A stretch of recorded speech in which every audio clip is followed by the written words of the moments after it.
Happy Crimson Tuesday. Artistic Ulysses, heyo. Delidrius, Fuggage Green, Tuesday, Tuesday. Vilkun, wow, I got here early enough for the title card. Indeed, indeed. Indeed, indeed. I'm also here early enough for the title card. I'm on time today. Yay. Slash Studio, good evening. Montag FTB, hey, hey, hey, happy Crimson Tuesday. Tonight's an art stream, and I've got some more fun show and tell tonight. Ooh, I forgot something. Hold on, I gotta... 1 second, okay, I wanted to show you guys something that I forgot to get it. 1 second. Actually, it might be here, I think we might be okay, I just didn't prep it. I did not prep it because I forgot, but I think it's here anyway. Okay. Let me just, don't mind me. Davor, good to see you. Happy Crimson Tuesday. How could she keep getting away with this? Vidhuman, happy Tuesday Incarnadine. Happy Mousemas, happy Crimson Tuesday. Davor, I believe there's something I wanted to show, and I wanted to I think it was you who had this particular bit of feedback regarding Crimson Diamond stuff. I think it was you. So this is something that I was like, oh yeah, I definitely want to show you guys this thing. But before I can do that, I just have to make sure it's still here and working and stuff. Hold on. Don't mind me. You should just still see the same camera scene or whatever. I gotta fix this up. But what did you do? No, you had this. I believe it was you. Had some feedback that was something I wanted to change in the game that was very minor to do, and it's an option I was planning on offering anyway. So. Okay, good. Oh, shoot. It's not this one. Okay, hold on. I gotta dig some more. Where is this? Uh-oh. Okay. No, I don't want to see the name. Okay, 1 second. And there's something else that I also wanted to show that I did change in my latest working version of the game that I'm pretty proud of. But first, I have to find it. Whoa, what is going on? Okay, wait. Okay. Okay, this might be it. This would hopefully be it. I think I've got a good feeling about this one. Moments on a happy Crimson Tuesday. 3D rendered intro, no. Dave, that sounds like me. I left a bunch of feedback. You never made it past Act 2? If you need a hint, let me know. I'm just double checking something because I do want to show it. Please be okay. Please work. Tonight, yes. Tonight is art stream. That means... Oh no, what? Okay, what's going on? Okay, tonight's an art stream. No Dan tonight, which means we'll be finishing the evening with Alter Destiny in EGA, which I've been having a ball with. What is going on here? This one? Okay, hold on. Nicholas Patton, happy Crimson Tuesday. I'm just looking frantically for something that I forgot to prep. This one? This one is... this one? Oh boy. EGA. Nicholas Patton redeemed show a fun something. Ooh, I will show a fun something. I've got plenty of fun somethings prepped. I just need to check which one of these darn... Please, no, what? Okay, hold on. Let's compile. Okay, I will do the show fun something while we are figuring this out. What the heck is going on with my stuff? That is separate from the stuff I had prepped that I wanted to show you guys. Because there's stuff I wanted to show you guys for free. But let me show you guys something fun. Let me show something fun. Oh, how about this? Got a lot of stuff here.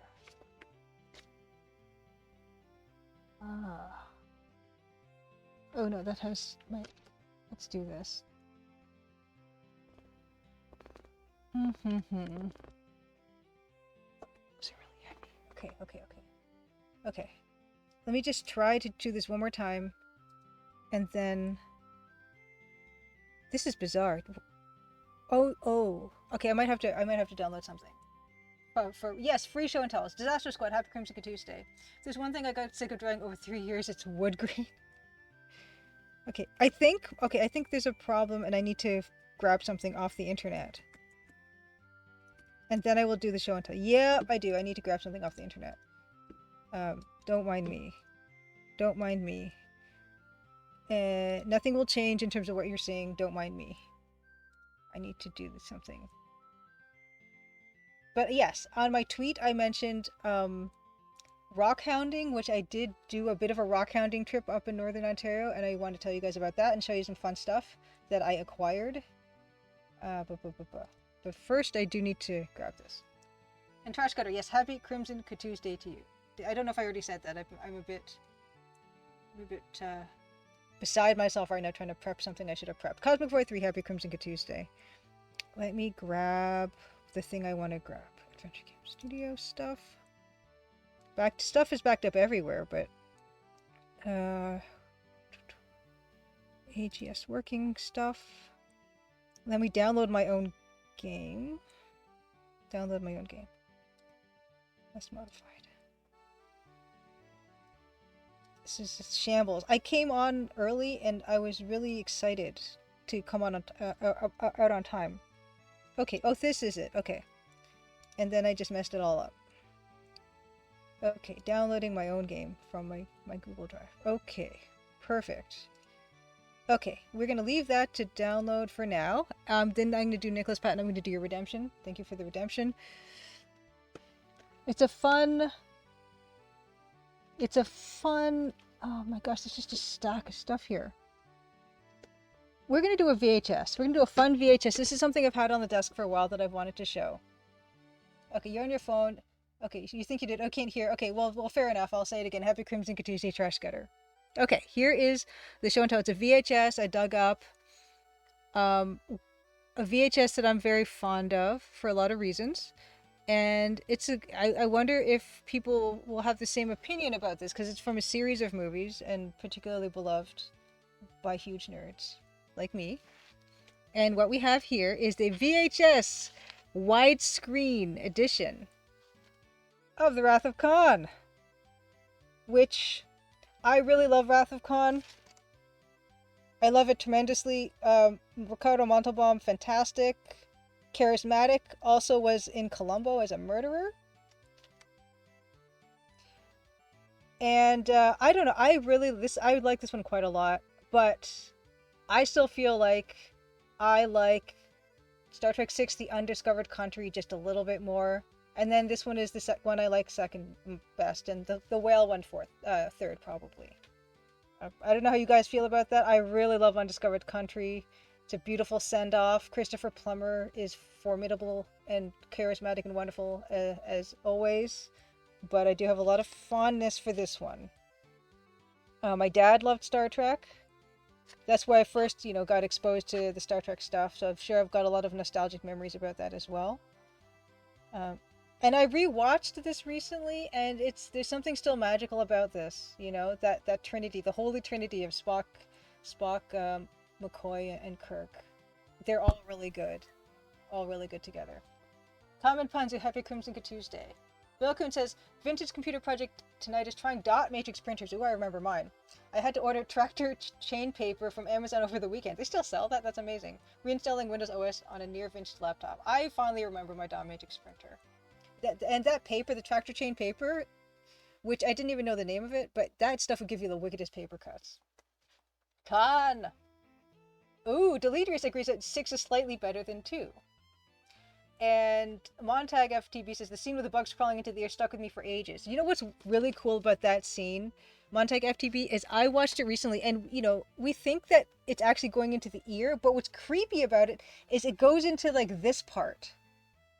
It burrows its way in through here. It doesn't actually crawl into the ear, which is worse, I feel like. Dash is here. Happy Crimson Tuesday. How are you doing? Hello, hola, Crimsonites. And you do love Khan. Scotty, Uhura, and Chekhov, nothing to you. No, I love them all, but those three, the main three, the way they interplay with each other is, to me, the absolute heart and focal point of the whole thing. You also hate Brainworms, Pascal Brosov. Judith Butler's lover, happy Crimson Tuesday. But how do people feel about the Star Trek movies? For me, yeah, 6, 2, 4, 3, 1 and 5 maybe. I haven't rewatched 5 in a while. People don't like 5, but I distinctly remember quite enjoying 5. But then again, I was quite young when I first saw it. Common Pantsu. I enjoyed First Contact because Borg. Yeah, First Contact is fun. And of course Sulu. Of course Sulu. Artistic Coolies, if you've never seen them, I recommend them. They're if you love sci-fi, they're really really really wonderful movies. And I don't even know I never really watched the original series, the TV series too much, but the movies blew me away. So I don't think it's even necessary to go back and watch the TV series to enjoy the movies. You saw the series and none of the films. Judith Butler's Lover.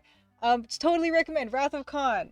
Wrath of Khan. You don't even need to see them in any order really. They're just standalone movies. Wrath of Khan, Undiscovered Country, the sixth one, fourth one. Just yeah, watch them all. The first one's a bit slow, but it's still quite a good movie. It's a good slow sci-fi movie. Callum D 9999. Happy Crimson Tuesday. What does Tuesday mean? It's a short form for Crimson Tuesday, because my game is the Crimson Diamond, and I wanted an alliterative stream name like Francisco Gonzalez has Wild West Wednesday, which really just rolls off the tongue. But I couldn't come up with anything for my game because it's Crimson Diamond. There's no weekday or day of the week that starts with a C or a D. I had a bit of trouble there. Or even like I guess it could have been like Maple Mystery Mondays or something. It's too late now. It's too late. But Crimson Tuesday is kind of what we settled on. It's super awkward, but we've gotten used to it here. All right, let's see. Okay, Pascal Bros says I'm a lot more invested in the series than the movies, but they're good, and 6 was great. Yeah, I actually have like I think a DVD box set or a Blu-ray box set of the original series. I should probably watch them. I should watch them. Okay, Nicholas Patton asks, question to everyone: of movies with both animation and live action, what was your favorite? Of movies with both animation and live action, what was your favorite? What was your favorite animation or live action movie altogether? That's a really hard question. Okay, Deleter says 2, 3, and 4 are kind of a trilogy, but otherwise the order is very light. Oh yeah, I guess you need to see 2 and then 3. Like yeah, 3 is naturally preceded by 2, for sure. And then therefore, yes, sci-fi movies were real slow back in the day. This is very, very true. And Crimson Diamond, Common Panther says, sounds like a murder mystery novel. I've got a bonus here for you too. This is a freebie. I've shown this already. That's why this is a bonus. This is Agatha Christie, Poirot Murder Mystery, The Murder of Roger Ackroyd. Beautifully in condition, 70s paperback. My mom has a lot of these, and so she kind of lent this one to me that I do want to read. But I love that 70s design of that cover. But yes, I named the game purposely so that it would evoke all that the murder mystery novel, Agatha Christie type of stuff. Oh, okay. A movie where it matches live action with animated. Like, well, Who Framed Roger Rabbit? Nicholas Patton, I think, is my first response, and probably the one I'm going to stick to. Yes, Goldman Sachs, exactly. Who Framed Roger Rabbit? Yes, Mary Poppins. But yeah, Who Framed Roger Rabbit for me. But JBL, you're here, and I don't know how long you're going to be here, so I'm going to run the trailer and introduce myself. Welcome, happy Crimson Tuesday. We do this every Tuesday. Well, not every. Most Tuesdays, 8 p.m. Eastern. And I show my progress for working through the updating the introductory sequence art for the Crimson Diamond. No spoilers here for the full game. We never do spoilers here, so don't worry about accidentally spoiling the game if you're interested in playing it at all. There are links. There are links for the Crimson Diamond. Well, that's the most important one, I suppose. The one on Steam. Please do wishlist the game on Steam. It'll really helps with launch, with like it showing up on people's front pages and stuff, and hopefully then people will buy it and review it and enjoy it. That's the absolute number one thing. Yeah, and sometimes we're lucky enough to have Dan here with me on stream. Then we'll compose some Crimson Diamond music. Everything else I do myself except for the music, which I'm really glad to have Dan with me on that. But Dan is usually pretty busy, especially during the summers. A lot of the time it's just going to be me with art, and also at the end of the night we'll be doing an EGA Let's Play of an adventure game. And I recently started Alter Destiny, and that's been a lot of fun. I'm going to show the trailer for my game. There is a playable demo on Steam, on itch.io, and on Fireflower Games if you want to check that out and please, please do. I'm going to show that, and then we're going to do a developer update. I'm going to do some show and tell stuff, and eventually we're going to get to work. But it doesn't happen for a while, but there's no real rush. Okay, turning music off, and putting the trailer on. All right, talk to you soon. I'm going to catch up on chat too. Okay. Crimson, Ontario was once a prosperous, lively mining town. But that was a long time ago. Now it's quiet, nearly deserted, and some folks aim to keep it that way. Nancy Maple is an aspiring mineralogist assigned to follow the trail of a dazzling diamond. An intriguing cast of characters has converged under one roof, each meaning to get their own way. Or else. Will Nancy untangle the mysteries and machinations before it's too late? Will the sleepy town of Crimson shine once more?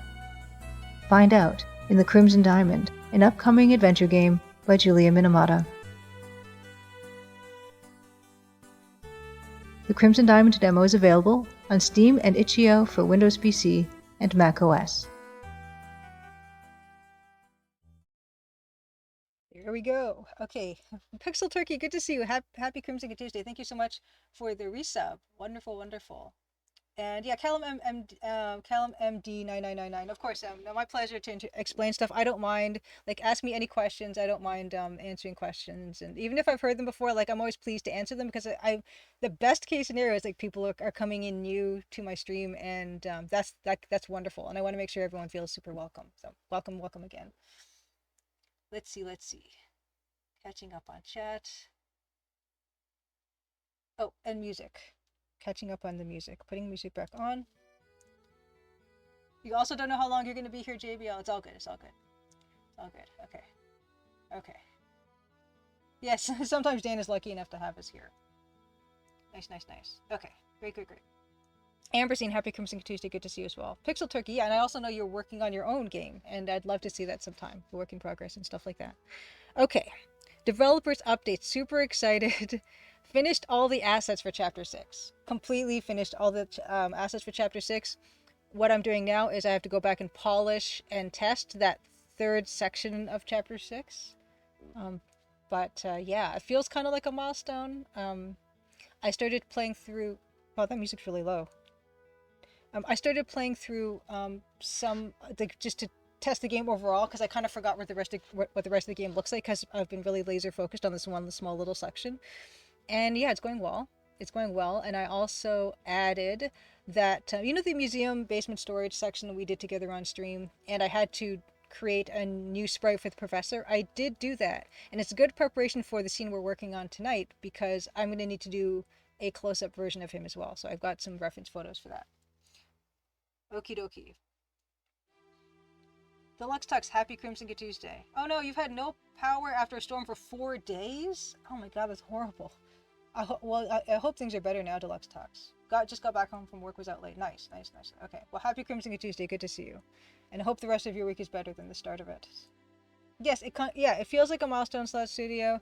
I feel like I really have to polish pretty hard that last section, because it's not quite where I want it to be, but all the assets are in, which is good. Now it's just me shifting stuff around and rewriting a few things and all that. So it's not too bad. I can't complain, although I will. It's taking me a while. It's taking me longer than expected, of course. But okie dokie. I think that's it. But yeah, the part of developers update is I wanted to show you guys, which actually that leads me to I have to where to go? I have to load up my most current working version of chapter of the game, because I want to show you the new sprite, and I want to show you the new option that I've built into the game that Davor asked for, but I think you might not have been the only one, and I think people will appreciate it, and I probably will play it like that myself. Okay, let me find what I just extracted. Okay, great. Okay. Good thing you wishlisted the game, Nicholas Patton. Yes, thank you, I'm glad. Ooh, okay. Okay, so yes, Pixel Turkey's project is stealth mode at the moment. No title or art has been released yet, just that it's text parser for DOS, 320 by 240, in development since October last year, working toward 90% completion before announcing. Boy, do I have my work cut out for myself. Pixel Turkey, I am extremely excited to hear that you're making a text parser game. That's fantastic. Speaking of, I know that Robot Spacer will be starting his Let's Play of Murder Club tonight, the EGA version. So there's very little chance that we won't be rating Robot Spacer tonight, because that's a game you guys had suggested to me to play, but then I got scared off because the UI was so challenging. But I will be more than happy to watch Robot Spacer enjoy it, and it will be enjoyable for me to watch him play. Oh wait, what's going on? Oh, just here. Uh-oh. Where did I just... I'm playing that game of where did I just... AGS... August 14 testing. AGS backups. Where did it go? August 14... Oh, here it is. Okay. Okay. Here we go. Oh, JBL, you just finished Tyranny literally half an hour ago. How was it? And I don't know if I know much about that one. Is it scary? It sounds scary. Okay. Let me just see menu. Okay, good. Okay, so this is the one that has the change. Okay. Let me turn off this music. Let me open up a new source for the game. Show and tell. Okay, show and tell. I've got stuff to show, but ignore the mascot there for a second. I gotta add a window capture, TCD. Okay, this. Okay, great. Oop. Okay, you know what? We're gonna have fun. We're gonna change my tag to the Crimson Diamond, even though we're only showing it briefly. I just love the fact that I do have a tag. Okay, there, done. Okay, and let's get the music set up.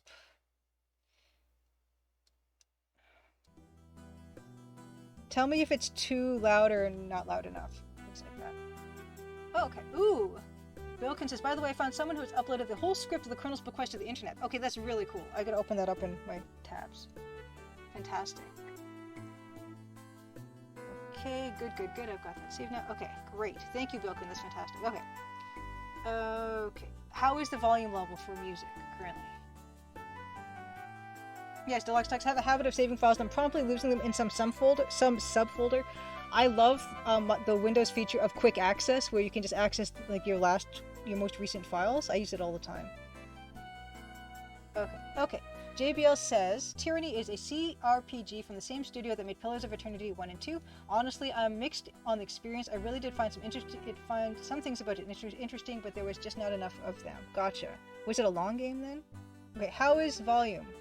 I'm going to jump in to this if no one has any complaints about the volume. Aline B, thank you so much for the follow. Happy Crimson Tuesday. Volume good. Okay, let's get started. This is here's the new game. All the introductory art that you see is stuff that we did together on stream. And although I did do this new sprite, and you guys will see that come up. Famous EGA bucket.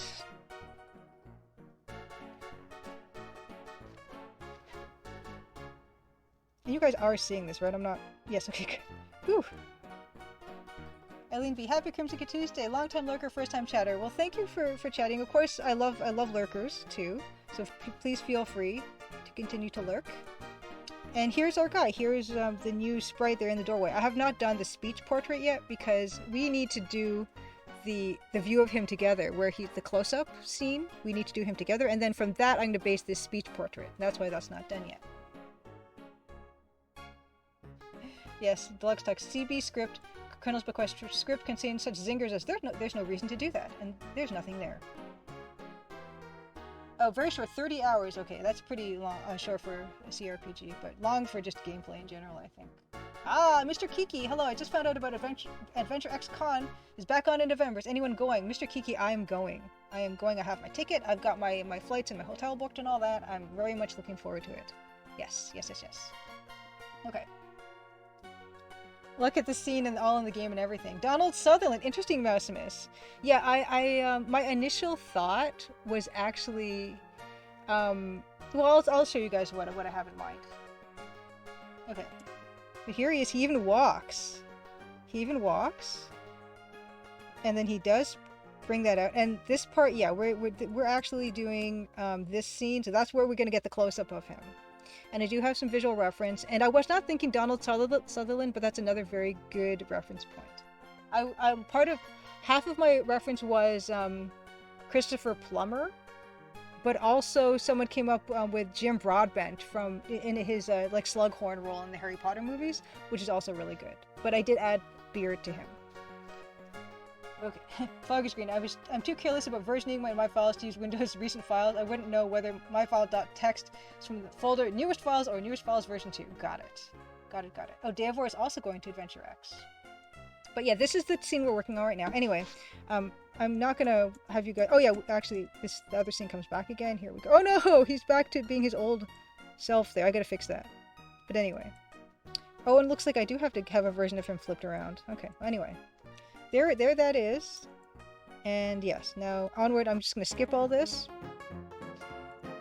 Okay, never mind all this, but there is something here where I have,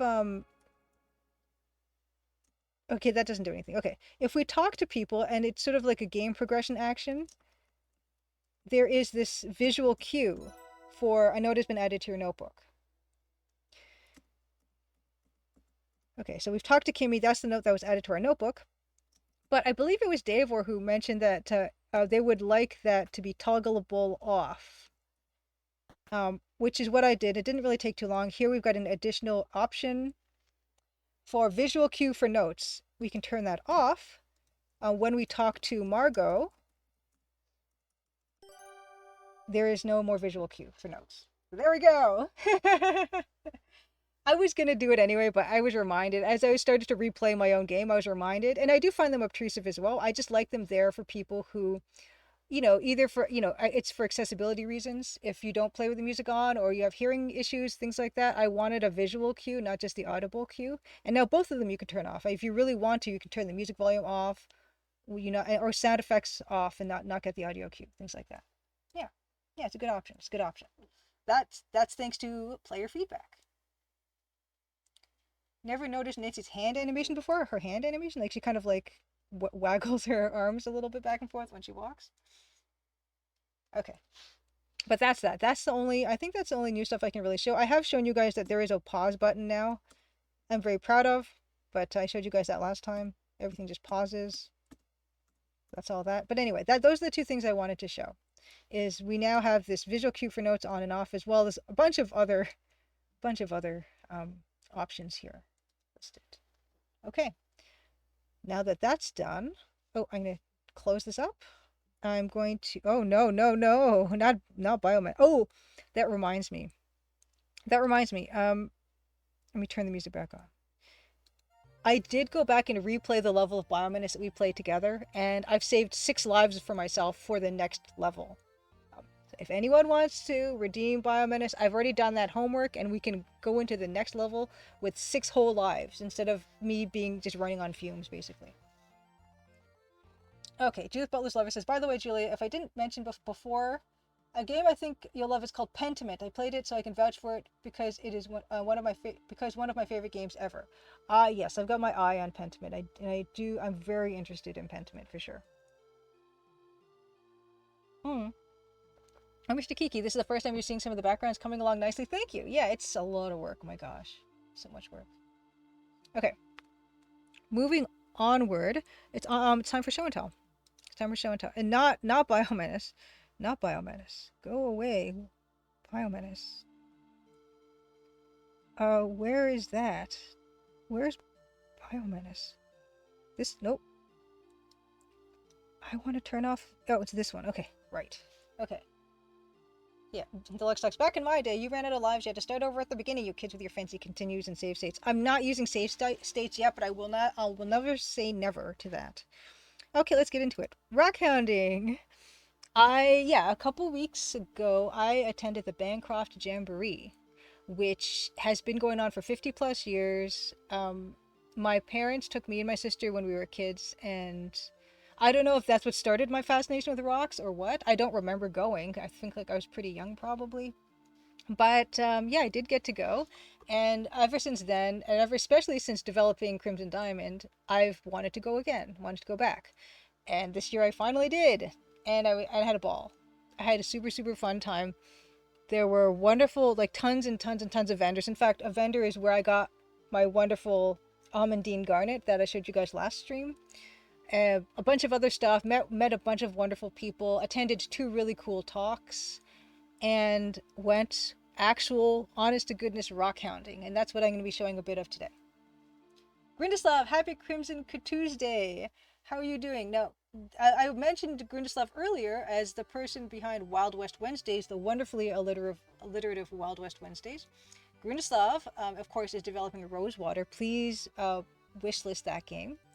And Grindislav Francisco streams game development as well on his channel. Please do give him a follow. And if you can make it to Wild West Wednesdays, which is 1 p.m.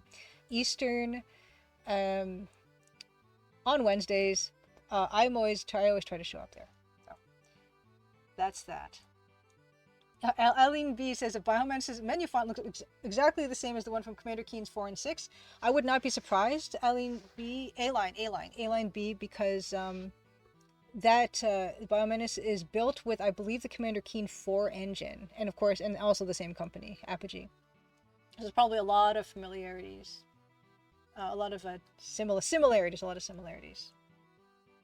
Yes, this is literally a rock hound I'm standing with, and let's get into this. And here, the first button you see, the top button, is the button that we got that time when I was a little kid when we went to the Jamboree. I would have loved to have gotten a button this time around, but they weren't selling buttons. They had these embroidered crests, so I bought a little embroidered crest. Aline, oh, okay, wow, I did. Well, how do you like that? Okay, Aline, okay. Okay, thanks for that correction. It's funny. I was trying to correct myself, but anyway, yes. Same company and same engine as Commander Keen 4.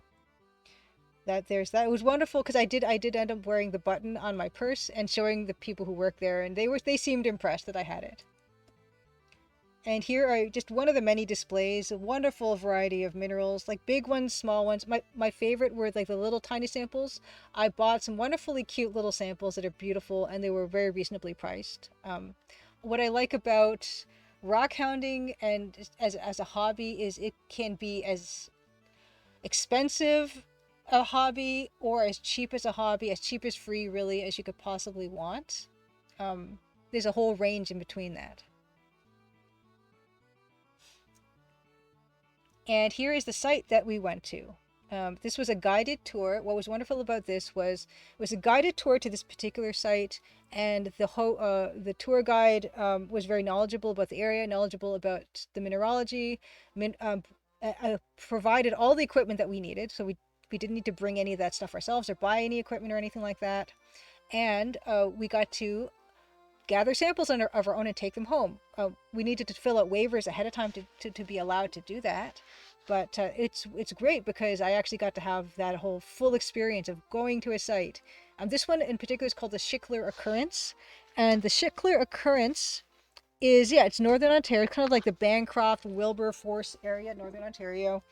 And it was, and from early to mid 1900s, the site was explored for fluorite. It's very, very rich in fluorite, particularly really richly colored purple fluorite. It's kind of funny to think that my game, the Crimson Diamond, around the same time that Nancy was up in Northern Ontario, this place would have been active with fluorite exploration.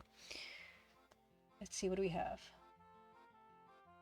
Yes, Pascal Brosov, it's really accessible. So this particular site, if you had friends who knew about this, filling out the waivers was free. You could probably borrow equipment or something. But even for me, a lot of it got started where I just go to the shores of Lake Ontario and find rocks that I thought were really cool. And I've showed some of those on stream as well. So that's free to do, completely free to do. And there's sometimes like museums will have nights that you can go for free. You can see their collections, which is also free.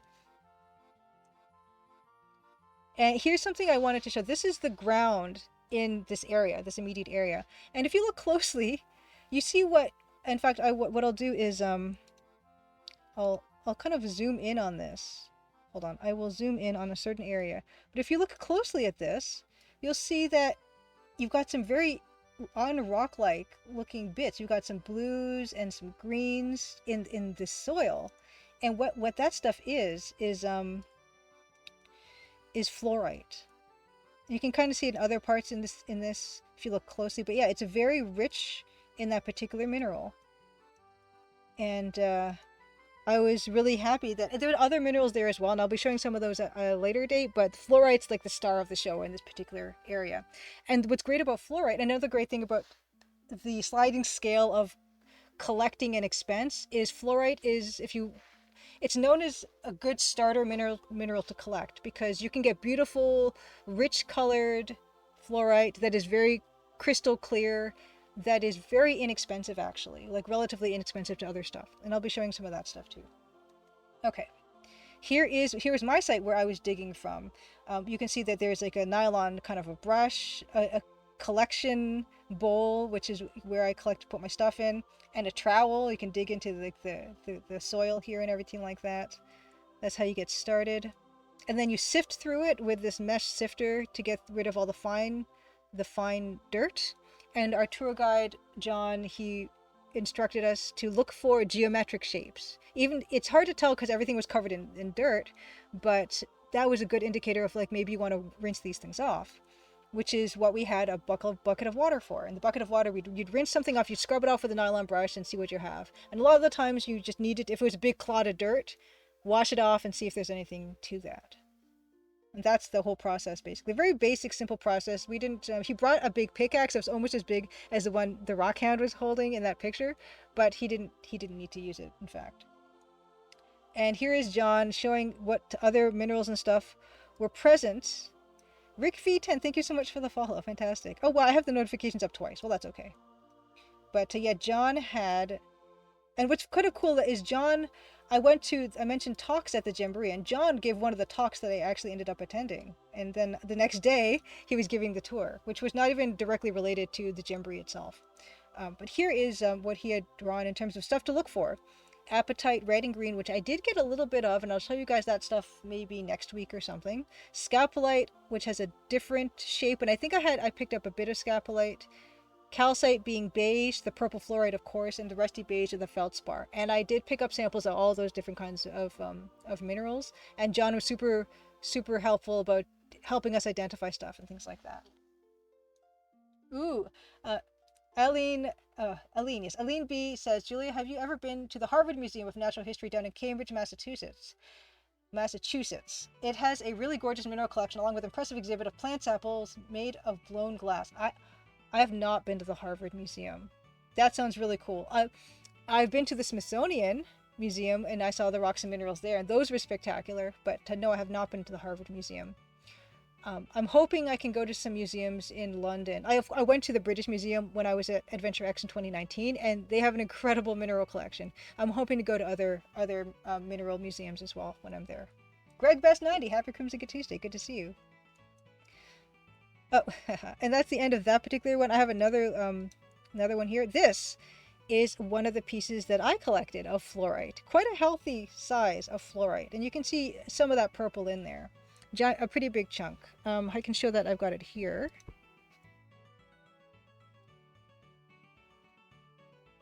It's kind of the same size but flatter than my giant garnet that I bought. Good healthy chunk of fluorite. And what's interesting about fluorite is it can develop in certain different kinds of ways, and I will show some more of that stuff. But yeah, there's that. That's the biggest piece of fluorite that I did gather. Oh wow, Dave says it's so sad how much of that Smithsonian stuff is just behind closed doors. Yeah, it's sure most museums have vast collections that are just in cabinets and stuff. Can these be polished? JBL asks. That's a really good question. One of the reasons why fluorite is relatively inexpensive to collect is that it's not a precious gemstone. The reason it's not a precious gemstone is it's got a Mohs hardness of 4, which is very soft. It can be scratched with a knife and things like that, which means it's quite unsuitable for jewelry. Precious gemstones are things, of course, like diamonds and sapphires, rubies and emeralds, stuff that is like a Mohs hardness of like 8, 9, 10. And that's why those ones are so expensive. The reason why fluorite is so cheap, even though it can be beautiful and very vividly colored, is that I don't know if it could be, I mean, I'm sure it could be polished, but you'd have to be super careful about like just scratching it up to the point of where the surface is not as nice. Deluxe, I'm also glad Smithsonian is a thing. And what was wonderful about going to London is, I believe some of those art galleries and museums are free. The emoji is very nice, Greg Best, 90. Oh yeah, I love libraries too. I'm a huge fan of local libraries as social hubs of like for things like, yeah, of course books, but I've also like, you can rent movies and you can like sometimes they have 3D printers and all kinds of stuff. Here's a collection of some of the fluorite I collected. You can see, yeah, there's some of them that are quite deep purple. Also, it can be colorless. Fluorite it's allochromatic, which means that if it has no chemical impurities, it's colorless, but it's the chemical impurities that lend it the beautiful colors it can be. And it can be basically any color. Most commonly purples, blues, and greens, but on rarer examples, it can be, pink or yellow or things like that.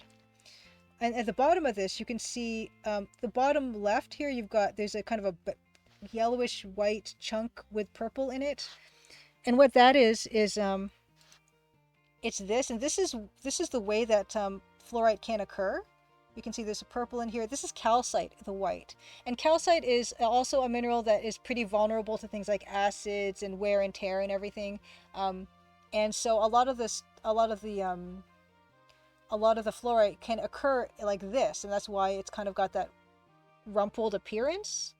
And then what happens is eventually it gets dislodged from the calcite and just ends up being, like irregular chunks like this. And here's like one that's particularly a nice purple. You can see also that there's also some like white kind of in there. This one also, you can see that it's got, the middle of this you still got some of that calcite trapped in there as well.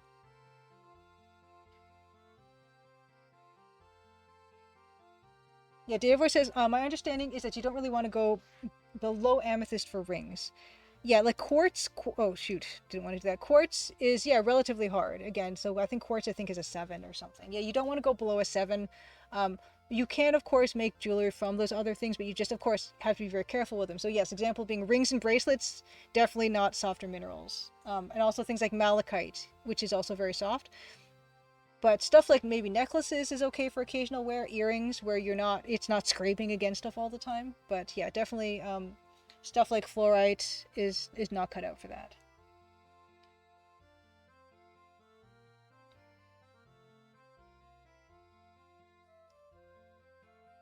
Okay, Dear Voice says, speaking of libraries, I forget who recommended it on this stream, but 3-Body Problems series has been great so far. I was one of the people recommending it, Dear Voice, and I love that series. It's really, really good. It's really, really good. And Deluxe Talk says, I recently read Piranesi by Susanna Clark. It was unputdownable. I liked Piranesi okay. I felt it was kind of too short. I wanted her to expand more on stuff, which I guess is a good sign if I wanted there to be more to it, but I really felt like it was too short. And Pascal Brosov asked, what does purple indicate as a chemical presence for fluorite? They're nice. Good question. I tried to look this up and I could not find the answer. It's something I really did want to take a look at. ATM machine, happy Crimson Tuesday. Yeah, and the bottom is, you can see just plain calcite, which I also have. This is just plain calcite here. And calcite can also take other forms too. I bought this piece of calcite. You can see it can be very clear, it can be very shiny. This is not polished, and this is kind of like the crystal habit that it can be in. Super clear. Calcite also, yes, you can't use this for jewelry. Another aspect of softness when it comes to jewelry is, yeah, how it cleaves, which is how it tends to split along planes. And something like this, if it cleaves like to these big planes, then I think potentially it could also be too fragile to really be jewelry. So that's another consideration. Let's continue.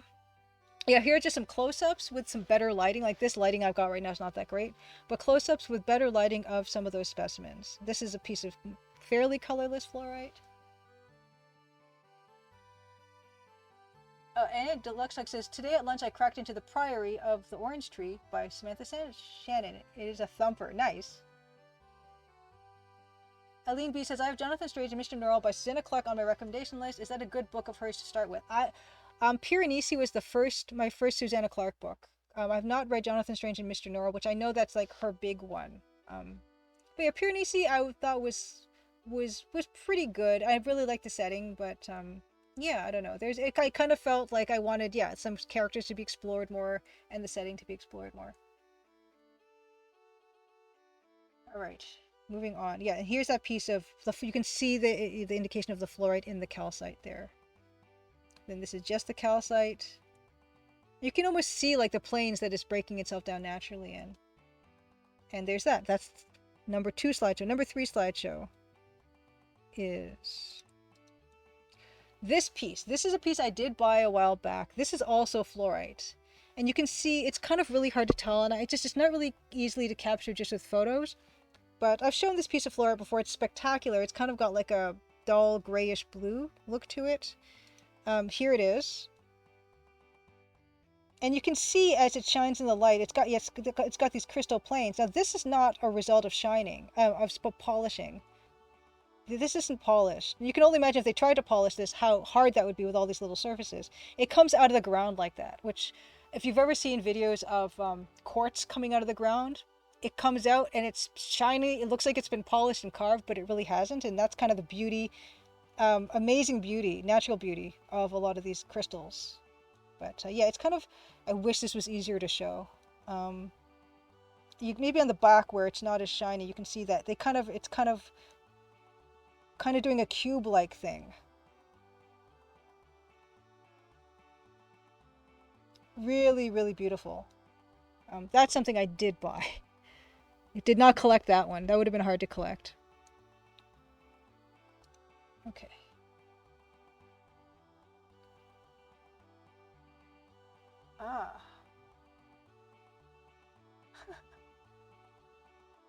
Ken Liu, Foggish Green says, translated The Three-Body Problem, has got some excellent work as well. I didn't know he was a writer on his own. ATM Machine says, I remember reading a post on the Language Log Linguistics blog, that rolls right off the tongue, that suggested the three-body problem was somewhat more sexist in its original Chinese and was edited in translation. Ah, interesting. Interesting. Well, I mean, of course, I only read the translation, and I didn't really find it sexist at all, so, mission accomplished. Yes, very large rocks, shiny and ice would make good murder weapons. Fluorite would not. It would probably, like, crack into a billion pieces if you tried to brain somebody with it. Yeah, and onward. This is also fluorite, and fluorite can occur in these crystals, and sometimes even quite large crystals. It just depends on what it's growing in. If it was growing in amongst calcite, then it's not going to really get a chance to do that. It needs space to grow as crystals in like these geometric shapes. This stuff, at least the large one, I believe is from China, and I do have that here too. It's kind of wonderful all the different forms that these minerals can take. Oop, but here, yeah, this is this one. It's a beautiful kind of a sea green, perfect shape. I mean, really gorgeous shape. And this piece, giant crystal form, I bought this for $12.95. It looks like a D&D die, you know?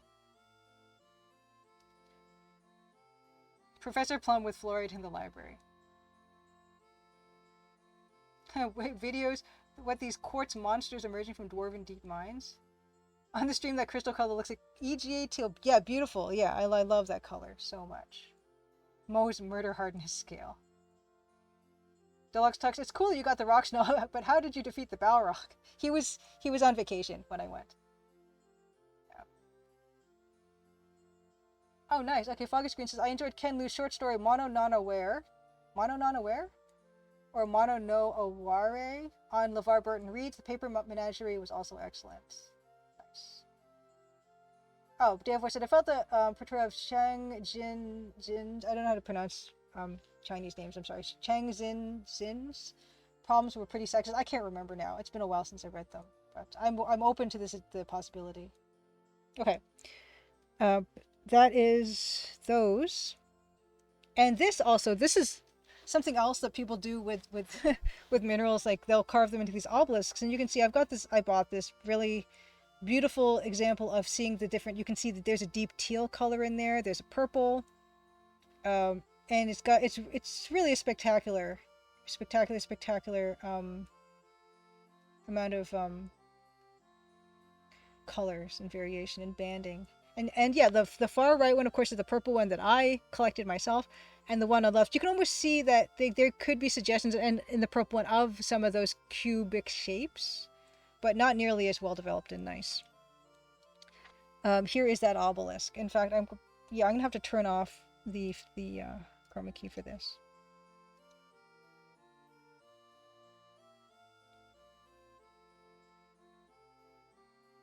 Really nice. I don't know. I guess they cut this one and polished this one to be the specific shape, but it's got really beautiful colors in it. But yeah, that is fluorite, and that is what the yeah. We'll wait till that figures itself out. Come on, focus, focus. There we go. That's what the Schickler occurrence is best known for, and I have links if anyone is in Ontario or planning on traveling to Ontario. The rock hounding tour is there's a link that I just put down there. For the one that I went on, the half-day tour, they have full-day tours as well, but I went on a half-day tour because I wasn't sure if I was going to like it. I loved it. There is that yoursoutdoors.ca packages for rock hounding. Okay. Yes, D8, yeah, Belkroon, one of the platonic solids, the fluorite was. It looked like it was. Okay, mono non-aware. I'm probably not pronouncing that properly. Seeing something about the sweetness and bitterness of transience of everything. Gotcha. Okay. In 18 Machine said the 5 platonic solids, each of which Plato associated with one of the 5 classical elements: fire, earth, air, water, and ether. Okay, all the X-I's in my head are she's. I've definitely had to make headcanon for how the Chinese names are pronounced. Yeah, I kind of look it up sometimes and then I forget, and then I need to look it up again. Okay. Yeah, I wish that when they're romanized, that it would be more accurate to how they're actually supposed to sound, too. It would be very helpful. Okie dokie. Ah, nice. Ooh, EGA game Archipelago is Aline B. Ooh. Okay, I mean, that's nice too.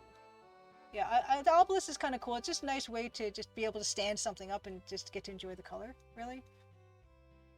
Okay, so there's that show and tell. I think that is all the rock hounding stuff I wanted to show for today. But yeah, if you're interested and in that area, Northern Ontario, yours outdoors, I very much recommended the tour that I did go on. Okay, I think what else do I want to show? I think that's it. I think we're actually going to get down to work. What time is it? Oh my gosh, it's almost been an hour, and we have not done anything besides just a bit of show and tell. Oh, I have something else to show and tell actually. I have another thing to show and tell, and then we will get to work. Okay. Progress on the cross stitch. Yay, that's going well. It's kind of hard to tell with this lighting, but there's some dithering going on there. Yeah, there we go. That's going on. And just to show you what the end product is going to look like. Let's see, where is that?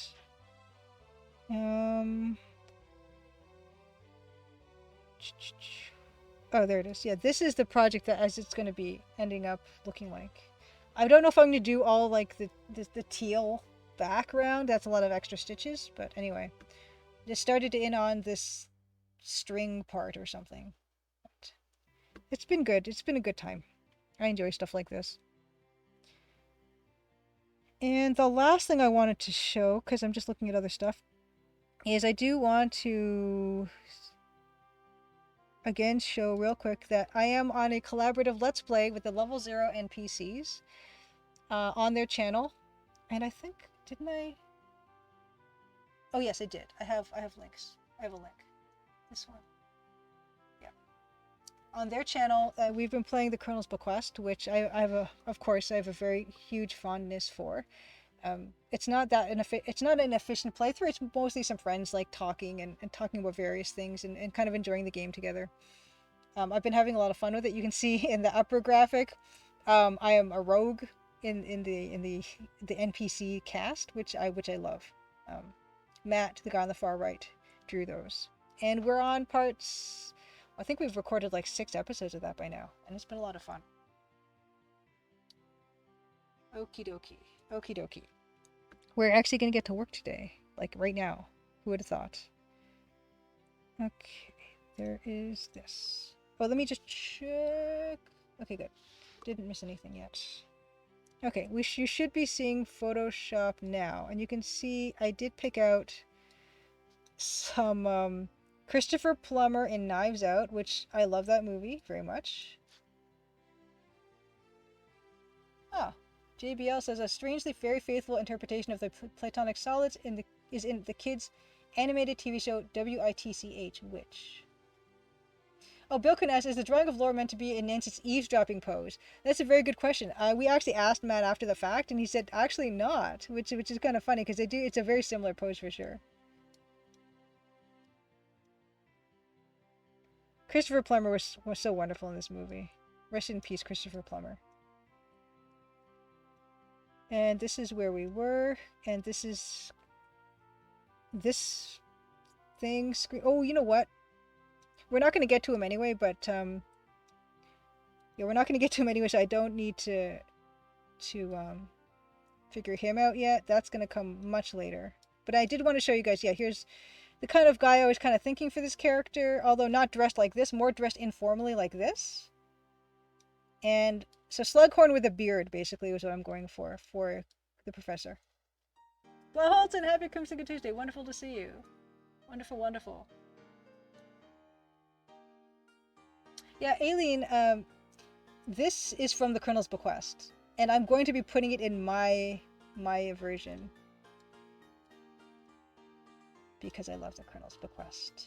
That's gonna go. It's actually kind of already here. We're starting on those things, but I was mostly involved the past few streams just trying to make this look more like Nancy. Oh, I got to open up my Nancy reference. Because it wasn't really looking... Oh, here's that. Yeah, here's the reference of what Nancy looks like. And how it kind of looks like that Level 0 NPC's fan art of Laura Bow. Okay. Yeah, where's that angry face prototype for the... Yeah, I think it's here somewhere still. Oh, maybe it's not. Nope. There it is.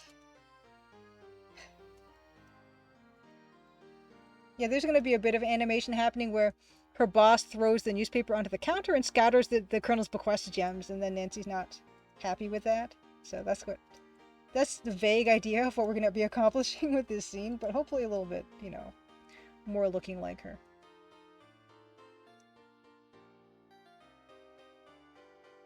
Yes, JBL, my main goal in life is to remain lucid like him until the very end. Rest in peace, Christopher Plummer. He was, yeah, Christopher Plummer, Sound of Music, Knives Out, and of course, like, he was also, speaking of, Star Trek The Undiscovered Country. He was fantastic as the bald Klingon in Undiscovered Country. Wonderful, wonderful. National treasure, Christopher Plummer. Yes, General Chang, that was his name, General Chang. Ooh, Davor, I'm excited. I'll be doing inventory close-ups like Colonel's Bequest. I love doing like little inventory stuff too, very, very much so. Yeah, they do look like marbles. I kind of wish they didn't, but that's okay. Look, they remind you of Mikey's marble swap for Jules in the Goonies. Ah, yes, the Goonies. But here's Nancy Silver. I think she's looking not too bad. I think she's looking like herself. We've been working on her for so long that we might want to just give her a rest for now and work on some of the other stuff. Like, for instance, why don't we work on this wonderful gem pouch from Colonel's Bequest? Let's see. Okay. Paper. Here's the paper. And I really feel like that paper is not doing a good job too much of being in the right perspective. So we're gonna fix that now, and then we're gonna get into yeah, this paper is not doing it for me. What we're gonna do is we're gonna just roughly try to get it the right angle by using the transform tools in Photoshop, which is here. Transform, skew. I think I tend to use skew, but I do this sometimes when I'm trying to fix the angle of something and it's just not working for me. There we go, that's looking better. And then I'll just trace over it. Ooh, oh, okay. 18 Machine says, Christopher Plummer, also the Galactic Emperor. Galactic Emperor, actually not a villain, in the infamous Italian cheesy space opera film Star Crash. Oh, I've not seen that. 18 Machine, good point. For most of the Middle Ages, they actually didn't have the technology to cut gems with facets, so they were all cut as rounded cabochons.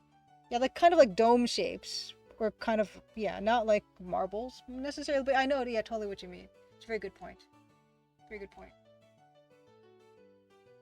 First time you read the word cabochon, JBL. Cabochon. It's a fun word to say. Yeah, let's just kind of... Maybe that is better. Okay, here we go, but I think it's too big now. Trying to look at the... It's too big now, so let's make that small.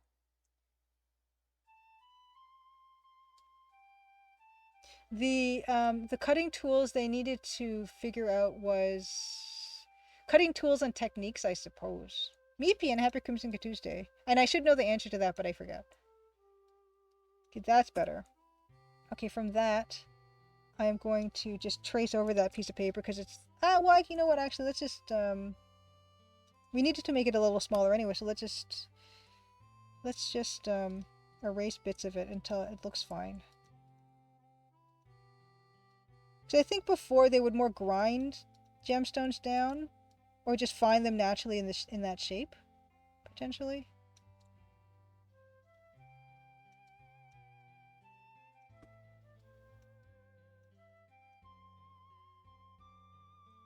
Really sharp drills. Bill can learn a new word today. Cabochon. It's fun to say and it's a fun word. Yeah, diamond needs to be cut with diamond, and there's certain techniques of like cutting along how the crystal would naturally cleave, I think, is part of it too. So maybe that whole study of that aspect of it was not something they knew too much about at the time. Oh shoot, I didn't want to do that. I wanted to erase.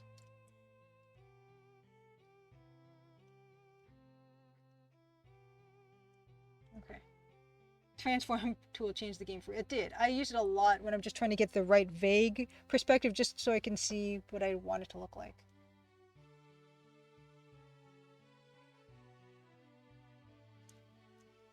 You can only cut diamond with diamond sounds like a proverb. I think, yeah, I mean, I think it's pretty much... Well, okay. You can, if you want to cut it in a very precise way, but I think if you were to put something in the proper part of its cleavage plane and applied enough pressure, you probably could break a diamond, but not the way you want, I think. I could be wrong. Let's see here. Oops. No. Where's that? Okay, that's one of the gem things. Gem sack. I have to... Oh, you know what? I think I tried this already. What if I just... I wouldn't do this, but what if I just copied and pasted this and put it over here? Oh, okay, that's not gonna work. Oh, Tom, aka Satnav, happy Crimson Tuesday. Good to see you, good to see you.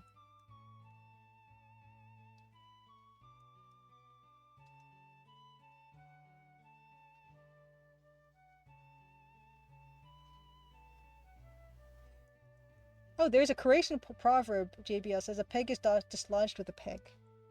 Ho ho ho. Okay, yeah, that paper kind of is fine for me now, I think. Should probably make the pencil a little bit more pencil-like. So let's do that. This kind of looks wiggly. Something's not right. It's like a gag pencil. Prank pencil. Dun, dun, dun, dun. Oh, it looks bad. It's real bad. Yikes. Oh yeah, you can definitely cut diamonds with a laser, Bilkun. Yeah, like that's how they... I think for the most part diamonds are supposed to be kind of like laser etched with, serial numbers or something nowadays for tracking purposes. So yeah, that's also something that can be done.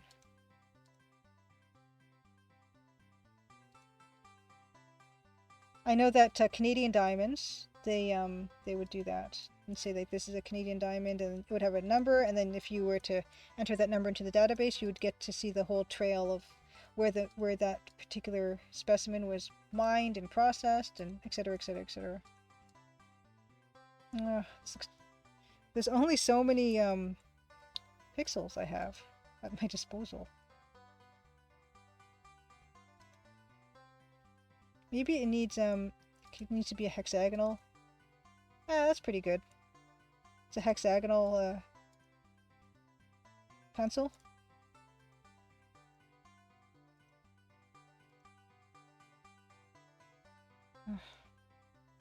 Good enough. Tom AK Satnav says, do you have a stream name for those of us living in the future? Winnipeg Wednesday or something. Oh boy. Crimson Tuesday. It would be, man, W. W's tough. For future folk, it would be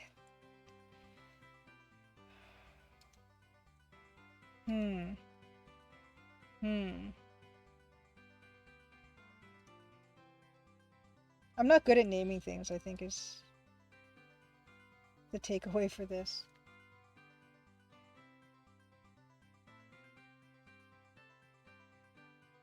Judith Butler's Lever says, but what if I want to steal a bunch of diamonds? Doesn't that mean they could be traced? Probably. Probably. I mean, depends where you got them from. Like, yeah, the Canadian ones probably. But other places, maybe not. I don't know how other places do it.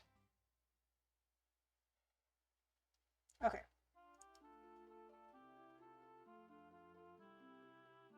Yes, Tom, aka Satnav, is in the future. He lives in the bright future. Now, how's the future, by the way, Tom? How's the future? What can I look forward to in the future? Okay, yeah, that pencil is kind of doing it for me now. Okay, Meopian says, a powerful water jet can cut many things, but a casual Google search gives contradictory answers as to whether diamonds can be cut that way. They can be pulverized, though, too. Crimson Wednesday. Fair enough. ATM machine, we've done it. Happy Crimson Wednesday. Eating with Happy Crimson Tuesday. Eating with, yes. The developer update was that I finished all the assets. I finished all the assets for the one I was working on, chapter 6. That's very exciting. And,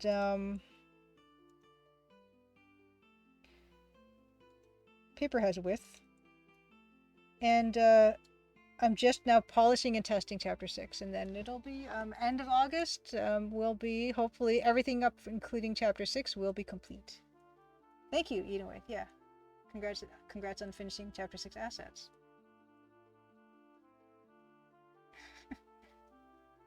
JBL says, oh well, I guess I can stop training my floor routine for the lasers now. Take up knitting or something. Lasers are amazing. I think lasers are magical, mystical things. Beta Human says, Winnipeg exists in its own pocket dimension outside of space and time. That's why it's so cold. Yeah, it's basically outer space. That's how it can feel sometimes, for sure. Winterpeg. Oh no, Deluxe Tux. Amazon takes like 2 weeks to deliver my packages these days? No. I have an Amazon fulfillment warehouse thing right by my house, and so stuff can come disarmingly quickly. Yeah, I know, JBL. The end of this August, chapter 6 should be done, but there's one more chapter to go after that. And that's the trick. It's one more. And it's going to take a lot of work, because it's going to be a lot of assets, because it's going to be cutscenes and branching endings and all that fun stuff. And I'm hungry. How am I already hungry? Oh my gosh. I'm not going to make it to snack time, you guys. Oops. Nope. Okay. Let's do these things. Let's do the bag of gems.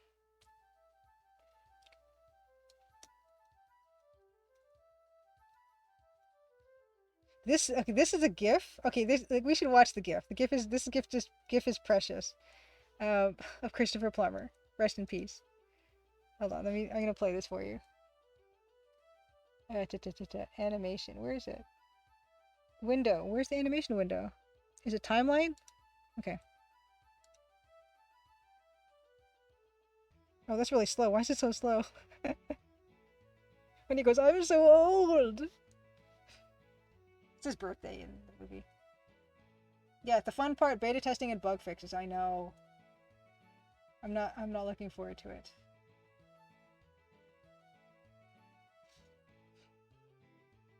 If Winnipeg was a file format, it would be WinJPEG. Oh yeah, Tom, I was asking you. Amazon deliveries are the future. In the future, nice. But hey, the game will be done. I don't know if I'm prepared for the game to be done. Anyway, rest in peace, Christopher Plummer. You're awesome. All right, okay, let's close that. I can't imagine my life where the game is done. I honestly really can't. It's kind of freaky. All right, we're gonna turn off the heart, and we're gonna do this gem sack. And I have my stylus here.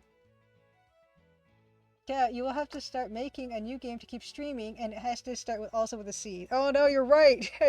I've whatchamacallit? I've thinged myself into a corner. Painted myself into a corner. That's what I've done. Okay, we're gonna get rid of for now.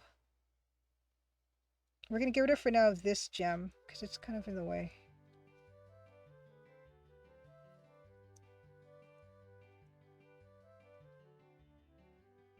It doesn't have to look exactly the same or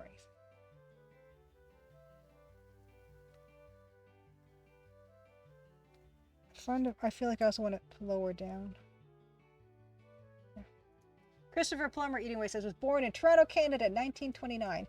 And also him and William Shatner, they worked at the Shaw Festival together, which is kind of like Niagara on the Lake area, and it's like the theater area where they do Shakespeare and stuff every year. And I think I don't know if they were in plays together. I imagine that they were, and so it's really wonderful that they could get reunited for that Star Trek Undiscovered Country movie. But yes, William Shatner, big in Shaw, big Shakespearean actor, which might have something to do with his signature delivery, which I've always liked. I've never had a problem with it, and I know people think he's a big old ham. Oh, gem sack. Why is gem sack? Oh, wrong color. I like it. There's a lot of energy and I don't know. I like his acting. Cormorant Quest. Yes, Eating Way, perfect.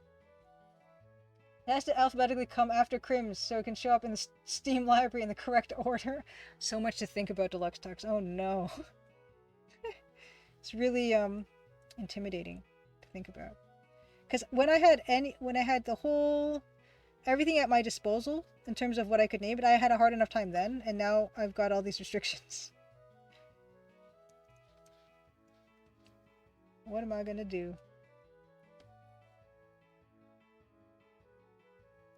Can we now imagine William Shakespeare doing Shakespeare? William Shakespeare. William Shatner doing Shakespeare? Well, it did happen. I don't know what roles he played and stuff, but yeah. They were old, I'm sure they were old theater buddies.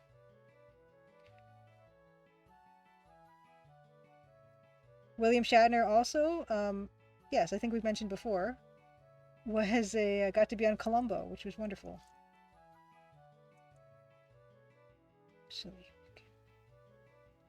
We're not going to do the gem pouch. We have the benefit of a larger resolution, so we're going to take advantage of that.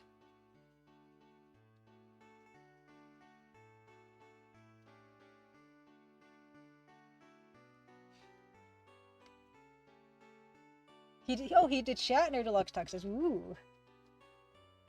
Crimson Diamond 2 Electric Boogaloo. Yes, indeed.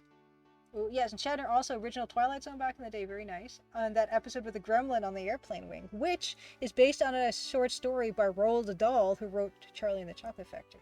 Yes, also Deivor, yes. Memorably, Leonard Nimoy was also a Columbo villain, as was Ricardo Montalban, bringing it back to Wrath of Khan.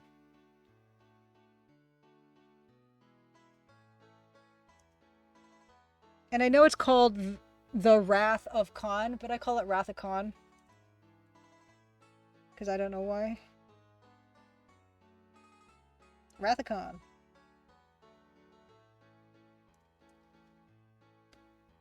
Ooh. Eating Away says, one of the few Twilight episodes I've seen had Burgess Meredith in it. Also, rest in peace, Burgess Meredith.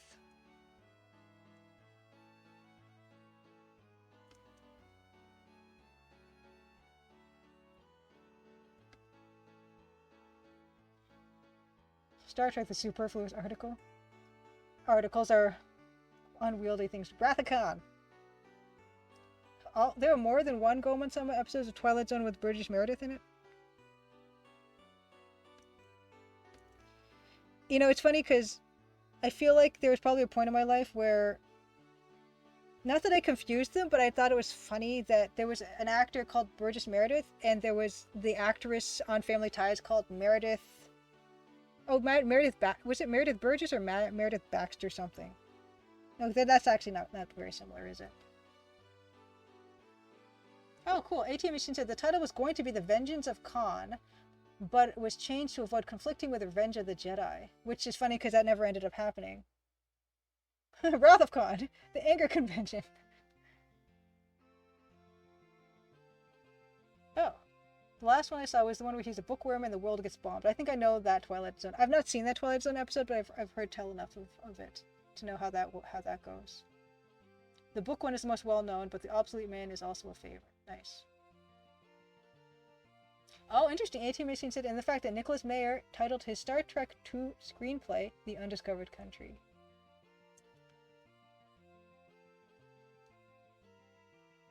Oh, I think I'm making this too round. It's a cloth bag, so it should be kind of droopy and stuff. Okay. Deluxe Tug says, when people picture Shakespeare, they always picture that one portrait with a ruffly collar, but imagine some 22-year-old writing backstage in regular clothes and it's Othello. Yeah, and also people sometimes think that theater is like this super classy thing, when it used to be, yeah, super like for the masses, entertainment for the masses, and was considered very déclassé back in the day.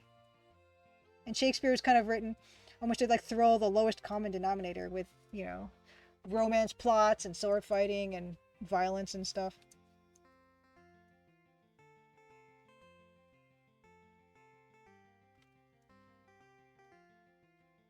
I think maybe this needs to... Yeah, there we go. Like that. Maybe not.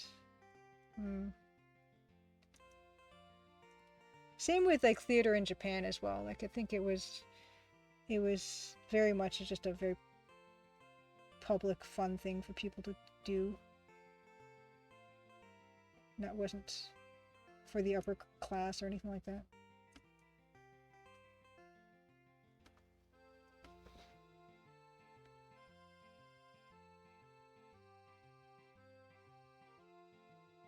ATM Machine says, as reference to Spock's death. Oh, well, we don't. Is that a spoiler? Allusion to Hamlet's famous soliloquy about death, the undiscovered country from whose bourne no traveler returns. From whose. Yes. The future. Yeah, I love. Yeah, the death. It's kind of wonderful that in the original's play, Undiscovered Country was supposed to be death, but in the movie, it's the future, which I love. And that's everything about Star Trek that you'd ever want, you know? Chancellor Gorkon referring to the undiscovered country as the future. It's amazing. Amazing! Oh my goodness. Yeah, Titus Andronicus is famously, the most, like, violent and spectacle, really. And yeah, I remember, and King Lear as well has its moments. But yes, it's super gory. People loved it.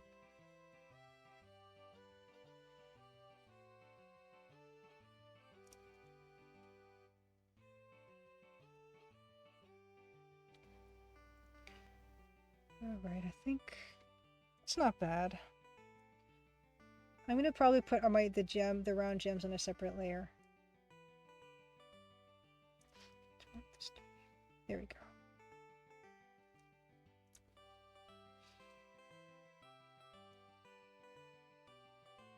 Aline B says, I thought peace was the undiscovered country. I clearly need to watch Star Trek 6 again. I watch it anyway. Yeah, I don't need any reason or excuse to rewatch Undiscovered Country. It's glorious. Glorious. Goemon Sam says, oh, Leonard Nimoy was in the iRobot episode of The Outer Limits. No, not the Asimov iRobot, the Auto Binder one. Auto Binder?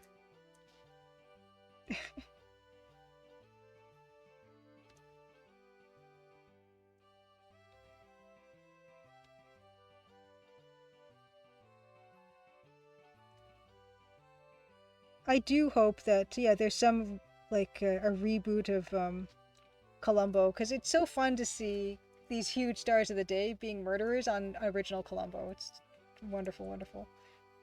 Like, they just have so much fun with it. Okay, let's start doing the gems. Gems. I mean, this is not final. In fact, what I might do is actually the gem sack shadow might just be too dark. I'm gonna try it as red, and I think I might like that better. Only problem is like it's too similar to the magenta, the dark magenta. But that could be something that we solve with some dithering. But it looks terrible right now. I just don't think it's right for it to be black. It's way too dark for a shadow on that table. Yeah, we're gonna need some dithering here. And then actually what I'm gonna do is I'm gonna do something I don't usually do. I'm going to actually bring in some dithering early, because it can't be any other color, but it's bothering me the way it is. Which is the right? It can't be TCD Office Final, right? That's just not going to be. Oh, what do you know? Okay. Dithers. Where are the dithers? Dithers. Okay, there they are. Okay. Let's grab a black. Oh, that's gray. That's not it. Where's the black? This one? Yes. Okay. We're cheating. No one can tell us no.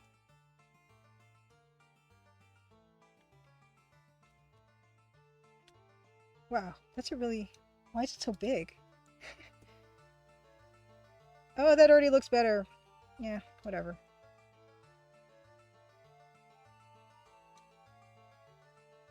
Maybe that's what it's going to take. There's something going on back here. Alright. Anyway, that's not a problem right now. Okay. We're going to I just want that little touch of dithering here. That's it. Because it bothers me. I can't have it be that way right now. There we go. That's all I wanted to do. That's all I wanted to do. And yes, Tom AK Satnav, yes, I've heard of Poker Face, but I don't have any streaming service that runs Poker Face. I've heard very good things about it. Oh, ATM Machine says Leonard Nimoy also in Mission Impossible TV series for several seasons, which I've never seen. Interesting. Yes. Are there more recommendations for Poker Face? Yes. I would love to see it.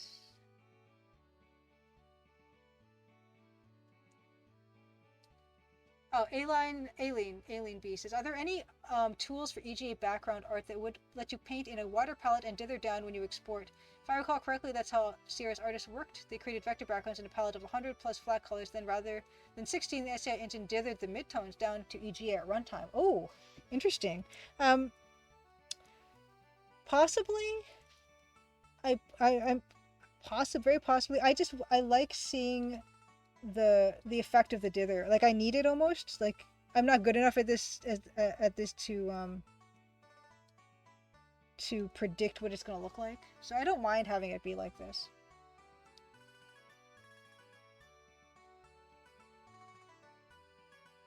Oh, Dave Lloyd works like that apparently. Dave Lloyd says. Neat. Neat.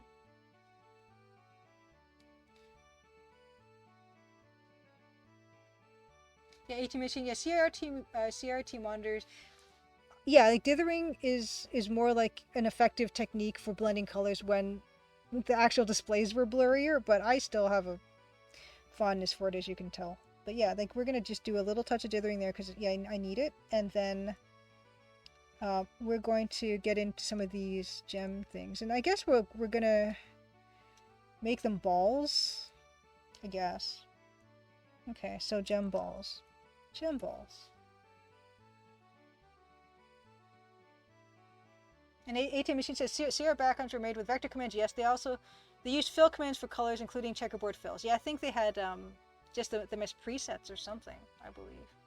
Oh, okay, Season 1 DVD of Poker Face from Amazon. Okay, I didn't realize it was out.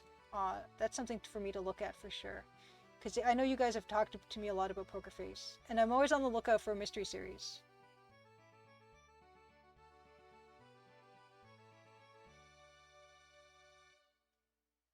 Meepin asks, what do you think about CRT shaders? I think they're really cool. Like when me and the Level 0 NPCs have been playing the Colonel's Bequest, Luke puts on a CRT filter on top of the display, and I think it's a beautiful effect. And it's a good way for people who don't, most people don't have CRT monitors at home, and it's a good way to get that experience. Yeah, I like it quite a bit. I know some of them even do the stretching things. Right now we're using, the pixels are perfectly square, but back in the day they were actually stretched vertically a little bit. Yeah, all that stuff I'm quite fond of. First gem ball, yellow. Yeah, let's get that circular marquee going. Okay, first gem ball is yellow. Hold this. Hold the shift key to make a perfect circle. And then it's kind of got cyan. If I copy this exactly, is that bad? Do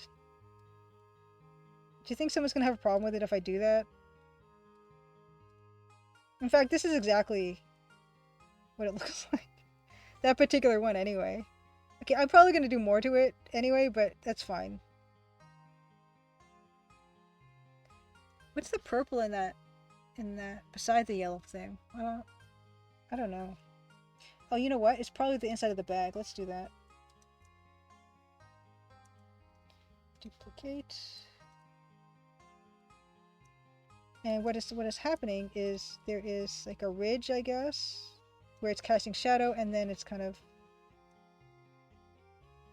dithering into the background. Like, I'm just gonna kind of hand do this. I'll probably regret this later. Actually,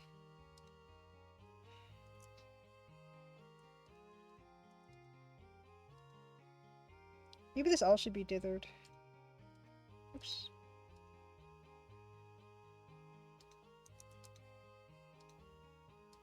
Oops. Darn it.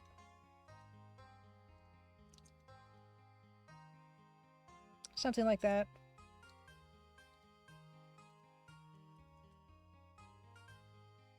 Yeah, that makes kind of sense. Except I need to... It's fine.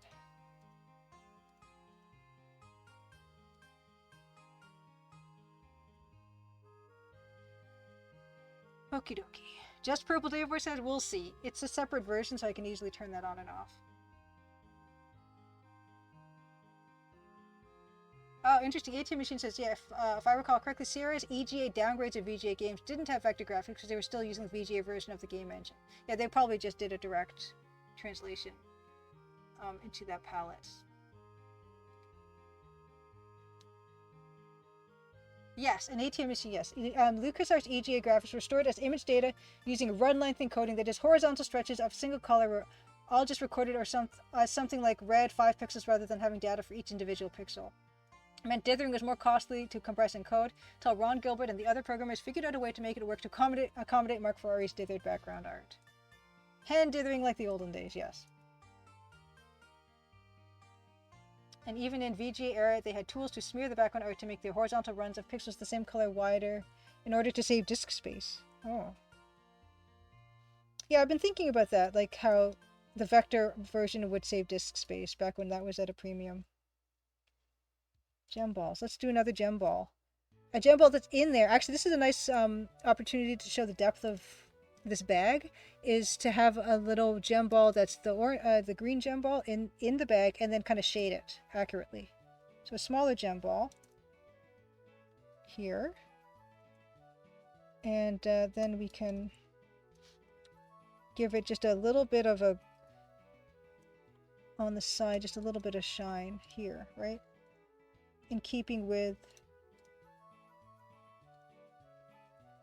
the shading there. Then we have cyan, light cyan ball. Light cyan ball. That's bigger. It's bigger. Oh.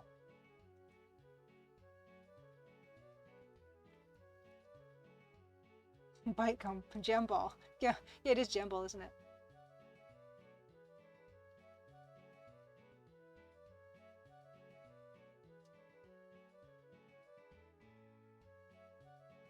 Oh yeah, Deluxe Talks. I'm so glad that I don't have to worry myself with all that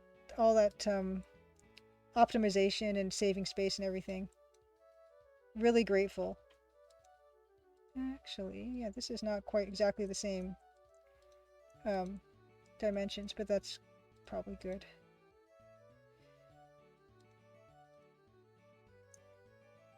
You know, and if you did ask Ron Gilbert, Eileen B, there's a chance he might even answer, because he did just do that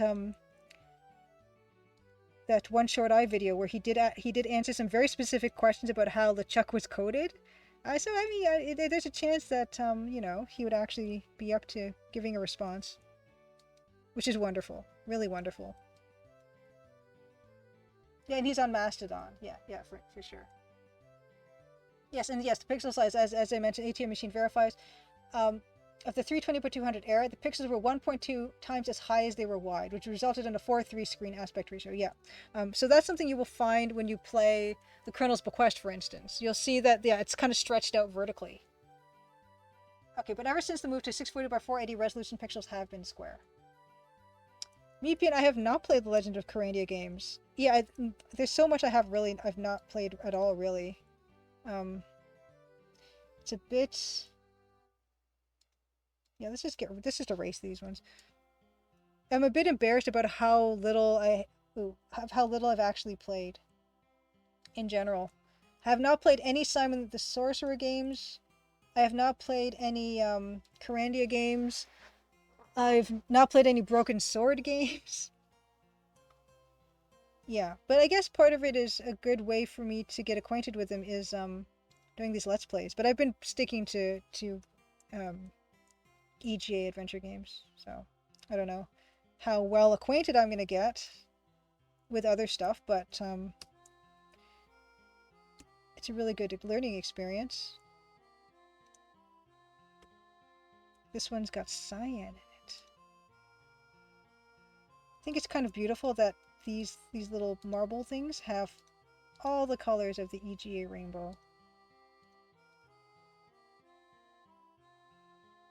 Okay, Meepian, remember liking them, but got stuck in all three back in the day, never finished them. Blaholton, yes, he played Full Throttle recently, great art in that. I've never played Full Throttle. I have it actually on my GOG library, or Steam, I think, like the new edition.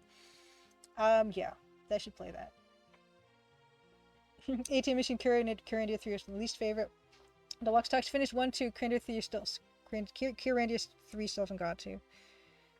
Yeah. Yeah, I mean, there's so much coming out new, and then there's the old stuff that I still want to play. I want to play Pentiment, but also then there's like, yeah, there's Altered Destiny.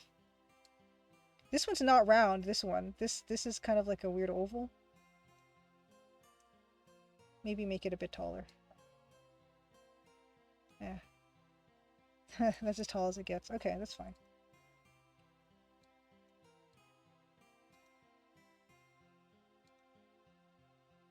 Well, it's not exact, but it shouldn't be. And then here, here, here, here, here, nope, here, nope, here, here. Good enough. Oh, and ATM Machine says the second Curandia game is the least flawed. That's the one everyone loves. Deluxe Tux said also second one everyone likes.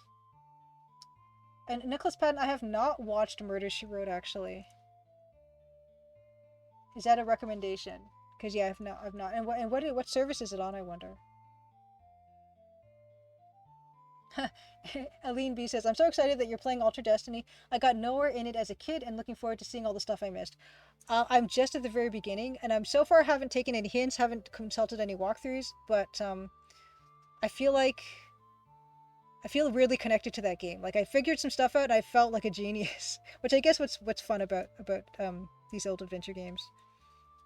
I like it because it's so, yeah, it feels like a different world. It's very bizarre, and the puzzles and everything feel very strange. This one is smaller.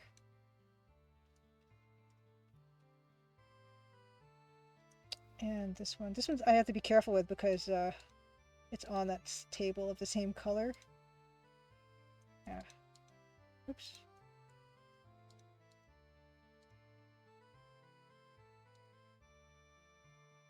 And I should probably make the little glint glint glint things on them, make this animated, give it a little bit of action or something.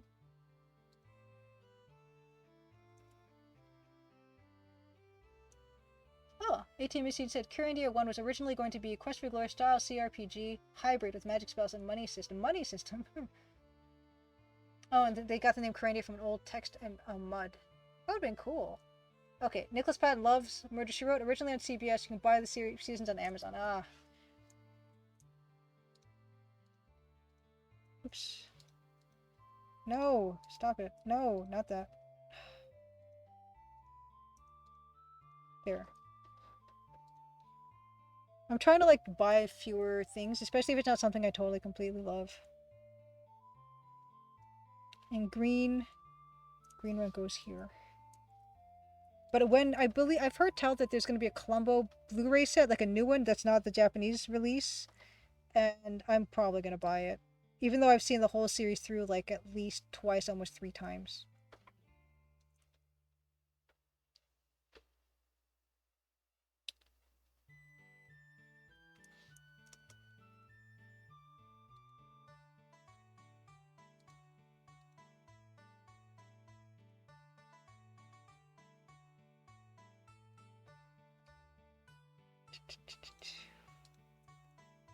Oh.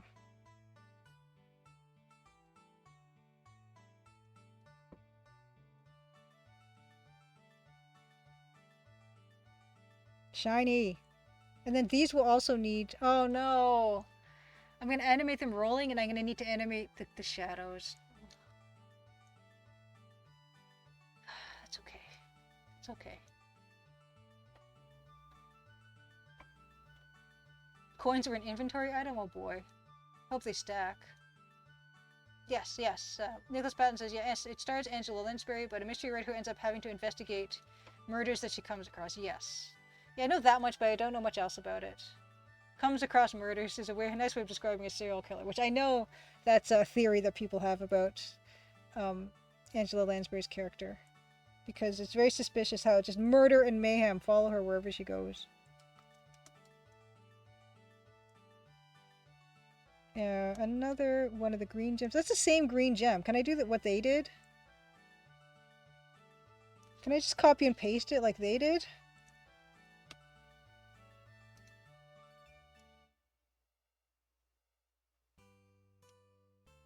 Don't tell anybody.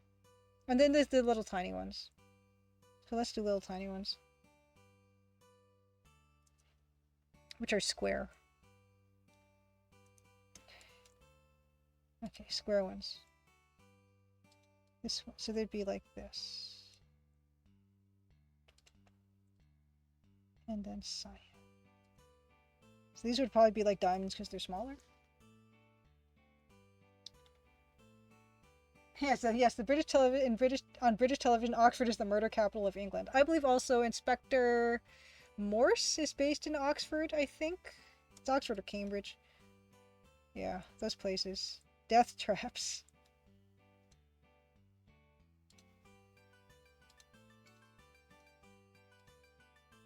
Oxford. Okay, yes, Oxford. Yes. Yeah, I couldn't remember if Inspector Morse was based in Oxford or not. Ooh, Nicholas Patton. Another show I enjoyed is Diagnosis Murder starring Dick Van Dyke. I don't remember where it aired, but you can also buy DVDs online. Ooh. Ooh. And also, I don't think I can do this little gem because of the color of the counter, but I can make that one a green one. Another green one. Oops.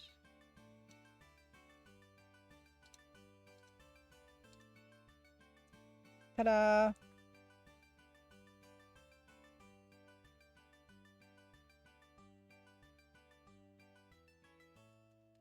And just for the sake of argument, let's give them the shadows that we need to give them. Gem balls, shadows. Make says I also like Monk. Now Monk is on BritBox or Amazon Prime or something. I do get Monk. I have been watching Monk. And Monk's okay. It's fun also to see some actors from that era crop up, and his brother is played by John Turturro, who is excellent. But I don't know, like I'm not super crazy about Monk, to be honest. But it's still good enough to watch.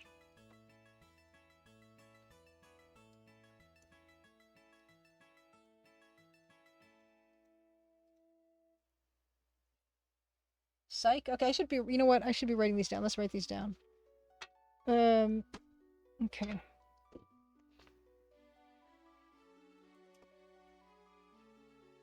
We have Diagnosis Murder. Diagnosis Murder. Murder, She Wrote. Poker Face. Poker Face. Psych. I think that was so far. Yeah, Aline B says, as a Torontonian, how do you feel about Murdoch Mysteries? Murdoch Mysteries, it's the same kind of thing, kind of the same kind of tone as like Father Brown. Murdoch Mysteries is okay. Like it's just a bit, I don't know, it's not as I'm kind of really picky about tone in these mystery series, and it's a bit too light for me. And same with there was Murdoch Mysteries, same tone as there's an Australian one called Inspector Blake, Dr. Blake or something, Blakely something. That one is also just okay, and then also Father Brown, which is kind of just okay. I like the tone of like Shetland and Vera and The Tower and The Forgotten, I believe it's called. Or is it called The Fall? I can't remember. There's some where it's this specific tone, which I really like. Some of them are too seedy and gross. Stuff like DCI Banks, I think, was like that. Which it was like really extreme. And also I didn't like, there's another one that I didn't like with like if the main character unlikable, then I'm just not gonna do it. I forgot what it was called. Yeah. But I love the era, Aline B, of Murdoch Mysteries. It's very much like Crimson Diamond era. Oh, best detective show of the last 10 years is Miss Fisher's Murder Mysteries, Judith Butler Slover says. Let's write that down. Miss Fisher's Murder Mysteries. And as well, like there was actually something with Rowan Atkinson, which is like Maigret, and it was just okay. I found it was like the lighting was like too weird. Oh wow, Amberstein says Murder, She Wrote and Diagnosis Murder and Monk and Psych all airing daily on Hallmark Murders and Mystery channels in the US. That's a whole channel. That's kind of amazing. I have BritBox, and that's money well spent. Yes, Pascal Bryce of Shetland, amazing. Love the tone. I do love the tone in Shetland. Okay. Nicholas Patton said Psych is about a young man trained by his police officer father to have a very good memory, but after using his skill to solve police cases by just watching it on TV, the police think he's involved in all of them. He then has to fake being a psychic. This leads him to opening a psychic agency with his friend to solve cases brought to him. That's kind of great. I've never, 18 Mission, you've read some of G.K. Chesterton's Father Brown series. I have watched some of the show, and it's decent, but yeah, it just doesn't have, it's not quite as, like, I like it when they hit a bit hard, but not too hard, in terms of a mystery series. BMD Nerd saw season 1 of Shetland. It was good. Haven't gone to the rest of it. Yeah, Shetland's fantastic. It's beautiful, beautiful landscape as well. Yeah, some of them are quite good. Others have ugly period racism. Yeah, that's a bit of a downer too. Midsummer Murders, Ambersine. I don't know if I watched. I also watched Inspector Frost. That was okay. It was decent. Midsummer Murders, and also there's also Hetty Wainthropp's Detective Agency, which is okay. It's okay. Midsummer Murders. Also like Broadchurch was okay. It was, you know, that one was when it was kind of Broadchurch was kind of over the top, sensationalistic in a way, but it was okay. Oh, what? ATM Machine says, also interestingly enough, Chesterton's novel, The Man Who Was Thursday, might have been the source for the subtitle Indiana Jones and the Last Crusade. Oh. Yes, yeah. Pushing Up Roses has done like she has her Murder She Wrote series, which I actually have not really. I've watched some of it, but not all of it because I haven't really watched the show. So I kind of want to possibly watch it and then watch her episodes. Yeah, Nicholas Patton. That sounds amazing. The Midsummer Murders confectionery shop murder. Yeah, I think in DCI Banks, like the first case that the guy works, or the first episode, is like this mass murder, horrible torture thing in a basement with like 9 people involved, and it's like, no, this is too much. It's too crazy. No, thank you. So that one was a turn off. Oh yes, Gem Shadows is what I was doing. Like when it starts to feel like super exploitative, I'm like not interested. And some of them just feel just mean and nasty. Or yeah, when the protagonist is a jerk.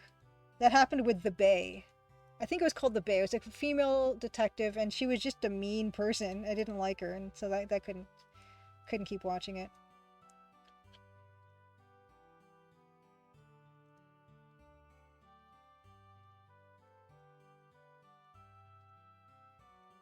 But The Tower is excellent. And even something like Luther, like I know Luther was a very popular, and it's a very well done show, and it's got like, of course, like Idris Elba is fantastic in it, but it's a bit like over the top in terms of like what happens in it. At least I only watched the first three episodes, maybe 3 or 4 episodes. I'm like, it's too over the top, and so I fell off of that too.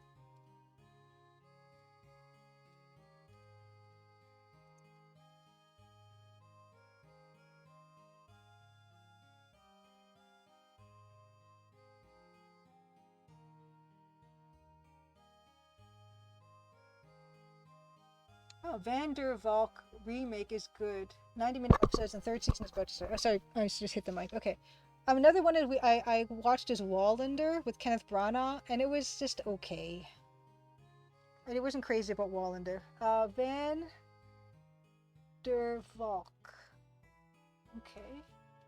Death in Paradise. I watched a bit of Death in Paradise, and it was pretty decent. I kind of fell off of that again. I should maybe try that again. But yeah, that was pretty decent. I didn't mind that one. Oh, one is called something. It was set in South Africa, I think, called Reika. That was pretty good, but that one was a bit hard to watch. But I thought that one was well done. I didn't finish watching that. Bosch, one of your favorites, Pesco Boys of Bosch. Okay, these are all good things to check out. Yeah, Edenway says if a show is just full of too much negativity, perhaps skip it. Best to cultivate what we want in our lives. Well, the thing, yeah, Reiko was extremely well done. It just feels really like it was too, for me, like this is good because it did bring that stuff out in terms of like, oh, this is very scary and dangerous feeling, and it's super effective that way. Just like not my taste necessarily for a show, but it was very well done. Very well done. Tom says, this reminds me of when you were talking to Matt about Ghibli stuff the other day. Yeah, Ghibli, we were talking about, yeah, like that negativity. Like I recently, like, it's really wonderful, and I'm really shocked that they're there. But yeah, like a lot of those Studio Ghibli movies, if not all of them, are on Netflix. And I've only ever really watched the Miyazaki ones. And I started to watch the other ones because they're there now too. And I recently, like the last weekend, I watched Ocean Waves, which is now my least favorite Ghibli movie I've ever seen.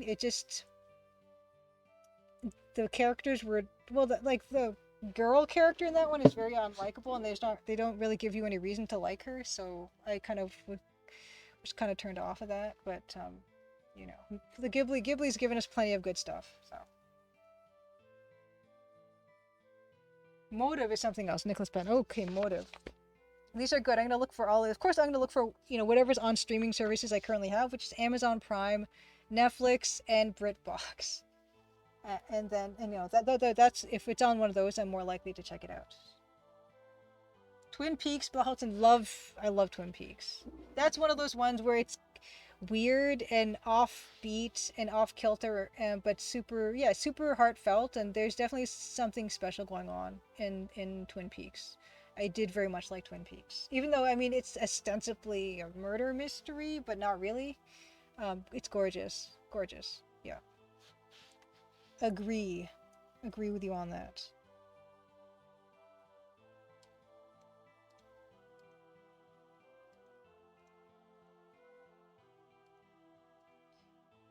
In terms of characters like not behaving nicely is, for instance, like I think DCI Bank, was it? I can't remember which. It was one of these shows that looked really good and stuff, but like it was a partner detective thing, and one of the partner detectives would always go to this particular psychic or something that was entangled in all this other stuff, and his bosses would keep telling him again and again, and his partner would tell him again and again, stop going to this person, it's really important that you don't, because it jeopardizes our investigations and things like that. And he just kept going to the psychic, and I'm like, I can't watch this is too annoying. And I can't remember what that show was called, but I'm not going to finish that series. It's too bad, because it was really well done. Okay, let's try to color these in. Gem balls.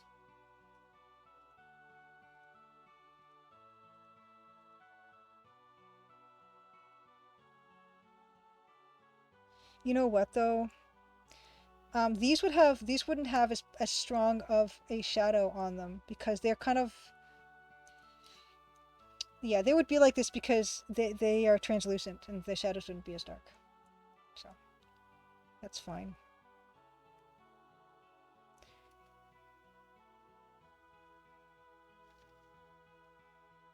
Ooh. Nicholas Patton says Motive is another show where you know who committed the murder, but you get to figure out what the motive for the murder was alongside the detective. Cool. Meepy, and I stopped watching Battlestar Galactica because I disliked Gaius Baltar too much. Yeah, sometimes it happens to me like that where I just can't. Ooh, another one, Hobbs and Shaw was a fun series. I like that one quite a bit.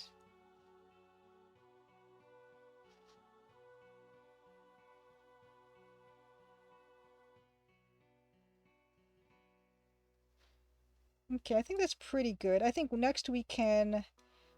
The next minerals that are on this table, I might actually end up getting rid of this mineral, this pink one that's here, because in order to facilitate the throwing of the newspaper, it's probably better off that this isn't here. This Festerblatt sample, but I'm going to keep the other Festerblatt sample because I quite like that one. Although, actually, I can just move this one over, right? Let's move this one over. And let's open up the Festerblatt's reference here. Festerblatt's.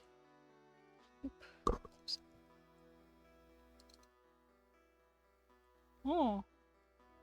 I guess Nicholas Patton said, if you're a fan of Lucy Liu, then look into Elementary. It's a modern take of Sherlock Holmes with her in the role of Watson. Yes, I have seen some of that one. And it's okay. I think I might want to give it another chance, though. It's very like American TV feeling. But no, good suggestion. I will write it down because I'm really on the lookout right now for a new mystery series to watch.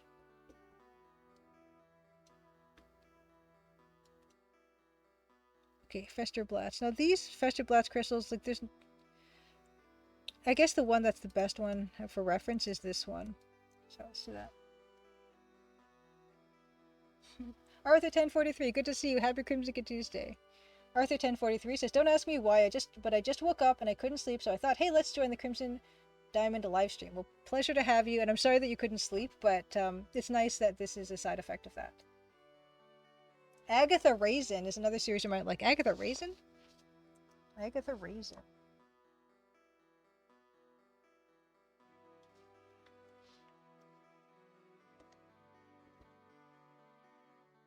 Okay, here, let's do the Blatz samples. Let's do a duplicate of the Blatz sample. And let's get in here and just figure this one out. So this is nice because it's kind of a very dimensional crystal. Let's do that.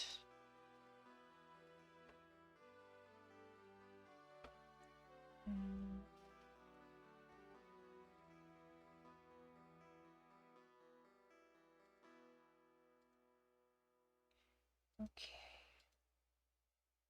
I just finished, recently finished Hetty Wainthropp. In Hetty Wainthropp, it stars the woman who is more known for her comedic role as Hyacinth Bouquet in that show that I never saw. But she's the main star of this of that particular show, and also it stars a young Dominic Moynihan, who is better known for his role as a hobbit, I don't know which one, in Lord of the Rings. And it's a pretty sweet little show. I did quite enjoy it. But kind of like very like low stakes stuff, which is fine too. Keeping Up Appearances, yes, 1043. Arthur 1043. Mary, okay, 18 Machine. Dominic is it Moynihan? Monaghan?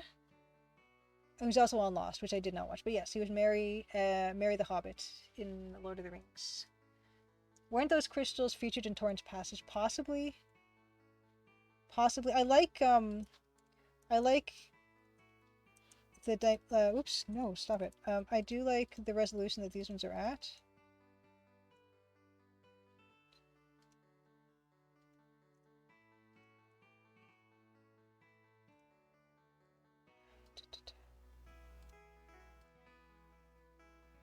And they need a middle part that is the dark blue.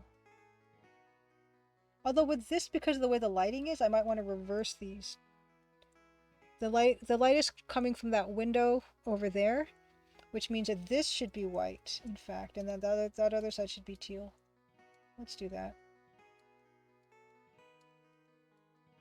I'm not super accurate, but I can try to be a little bit.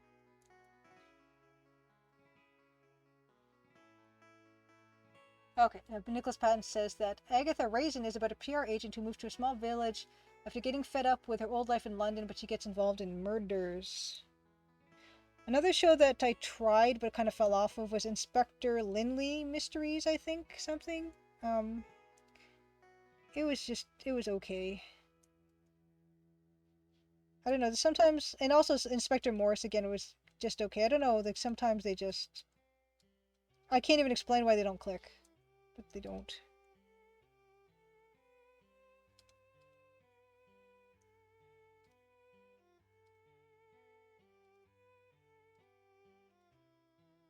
Ooh.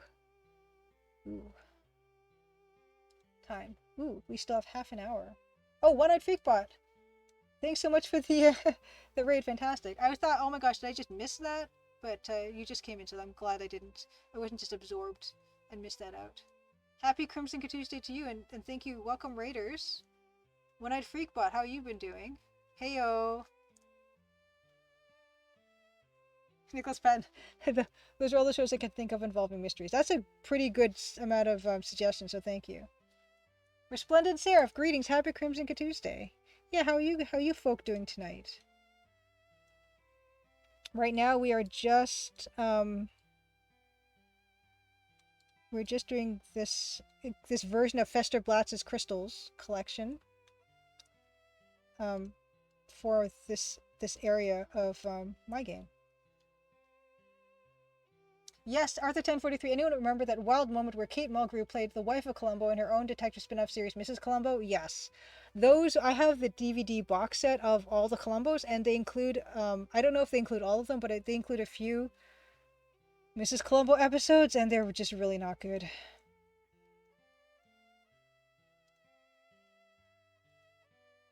And just trying to imagine Columbo married to that Mrs. Columbo character. It's like impossible, basically.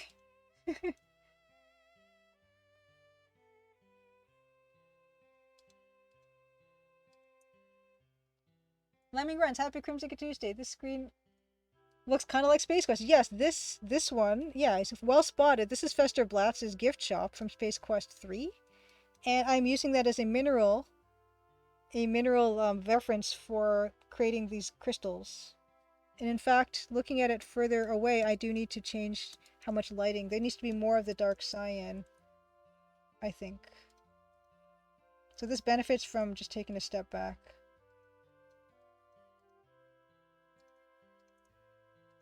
There we go. Actually, it's not quite working either.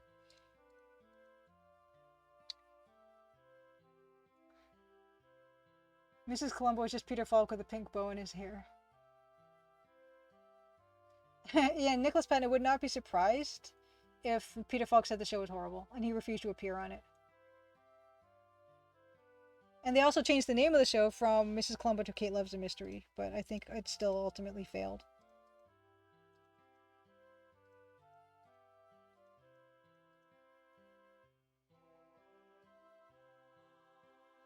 Yes, and Arthur 1043, weirdly enough, in that series canon, they got divorced, which seemed really weird considering Columbo always talked about his wife on the show.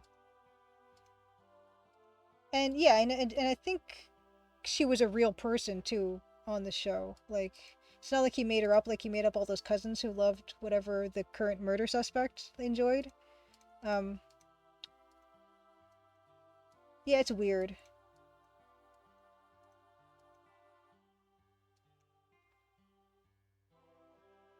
And let's see, we're gonna do another crystal outcropping. Yeah, we're gonna, I don't know if I want to make one that's more sideways than that.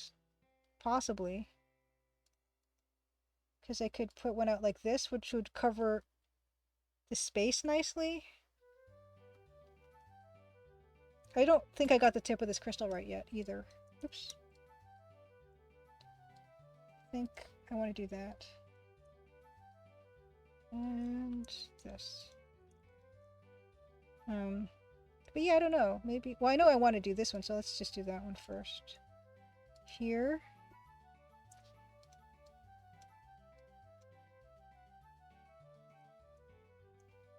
And, oops.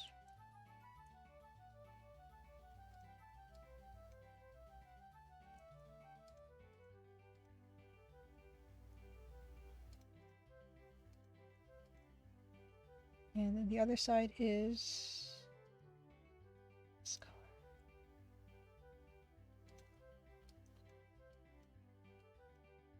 It's kind of real relaxing to get to do these crystals over all the specifically trying to make the character look like Laura. I mean, Laura. There I go, Nancy.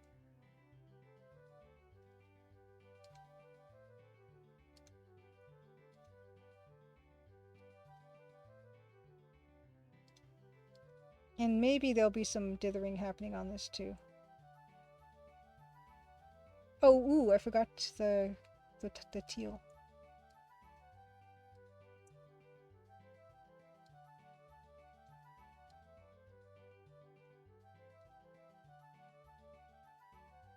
Another mystery show that I tried but was too goofy was Rosemary and Thyme.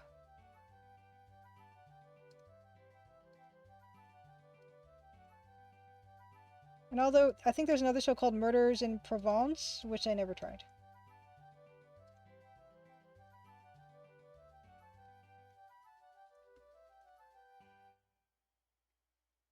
Pascal Broseph says, I'm kind of getting tired of seeing couples divorce or have infidelity. I'd like to see what a healthy relationship looks like. Yeah, that's another thing about a lot of these mystery shows is it just seems like every single mystery, crime, murder, fictional story has to have at least 3 to 5 affairs in it because you need to have the characters have something they want to hide from detectives, but is not actually, you know, to do with the murder or whatever. And the easiest thing to do is, oh, an affair with, you know, one of the other characters. That I am tired of that device.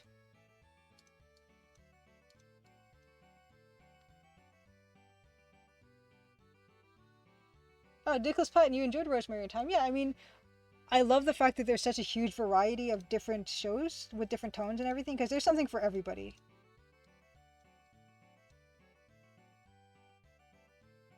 Arthur 1043 says, if you could hire employees, would there be any specific part of the game development process you want to outsource, or do you feel like you want to keep control of the entirety of the process?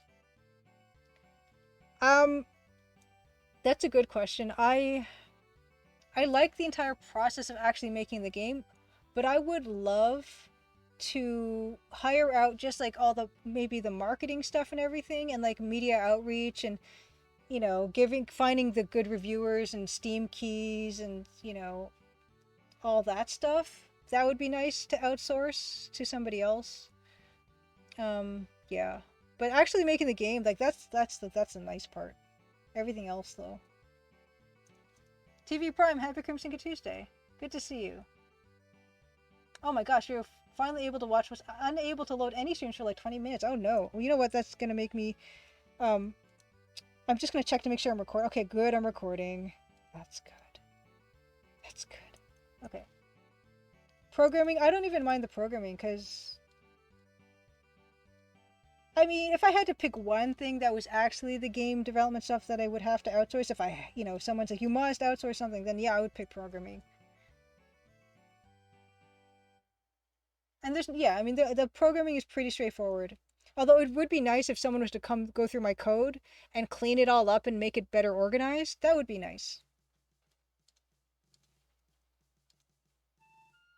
And when I do eventually finish the game, I do want to come up with a version of the game that is kind of more cleaned up, so that I can build on that more easily at the next game.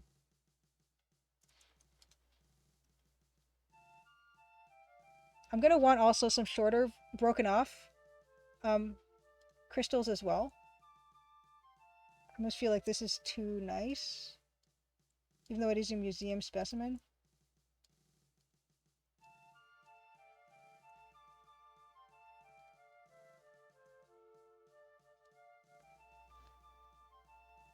Tom, I feel the same way. I'd be too embarrassed for people to see my code.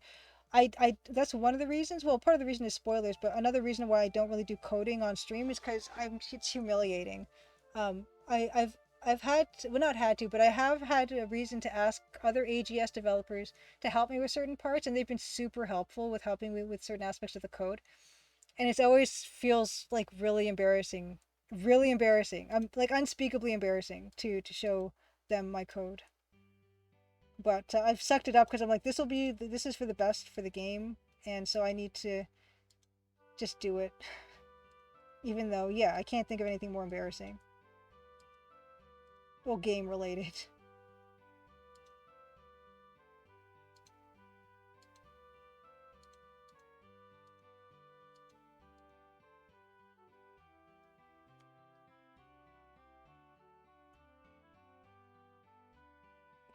This is looking. I don't like how it looks. I need to make some parts that are sticking out at odd angles. Okay, let's do that. Let's copy this though. I need one over here that's kind of broken and leaning. And the cross section of it would be like. Have you gotten any help before, Tom, for your games? Coding help?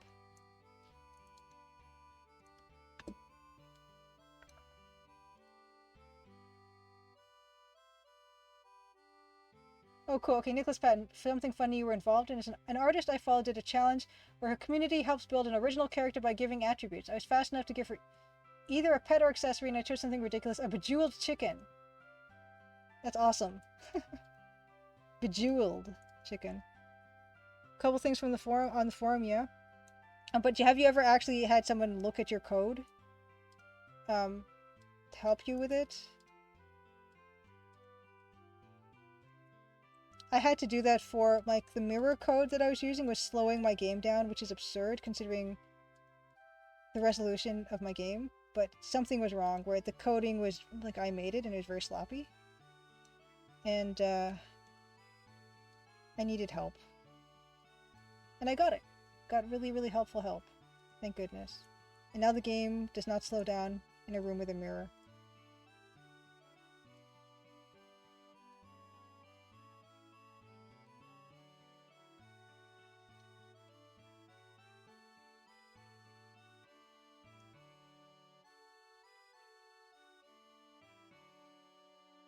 Okay, that's doesn't feel like it's sitting on there. Ah, okay, that's better.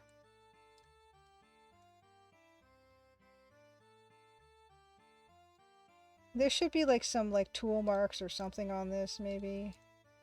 You know, that can be continued on here. Something.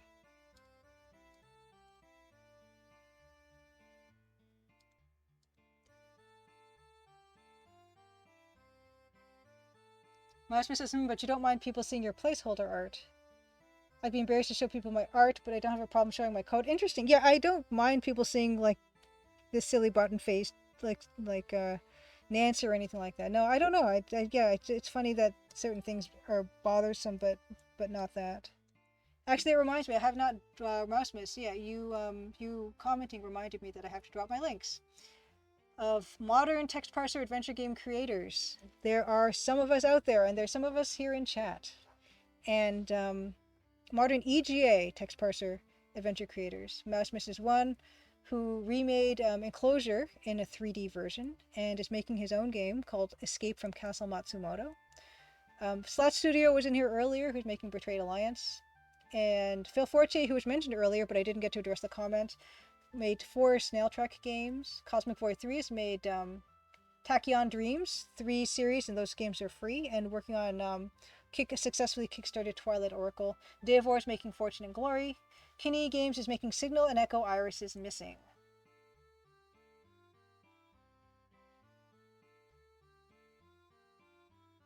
ATM Machine. Warning, this document contains programmer art.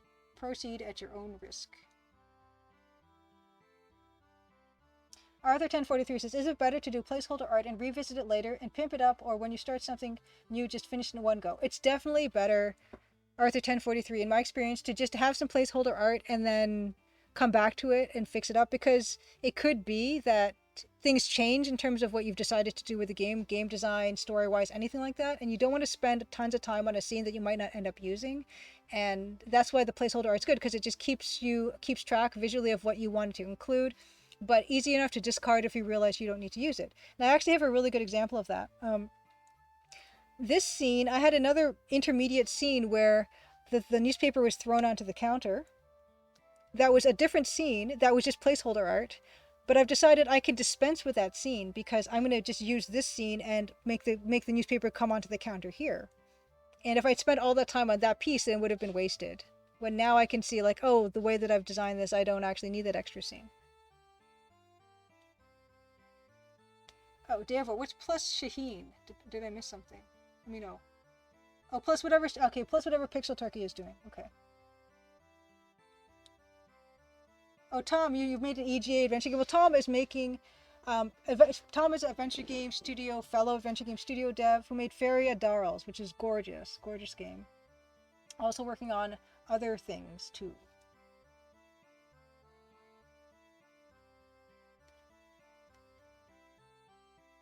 Yeah, yeah.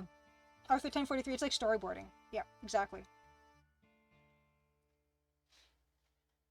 Yeah, exactly.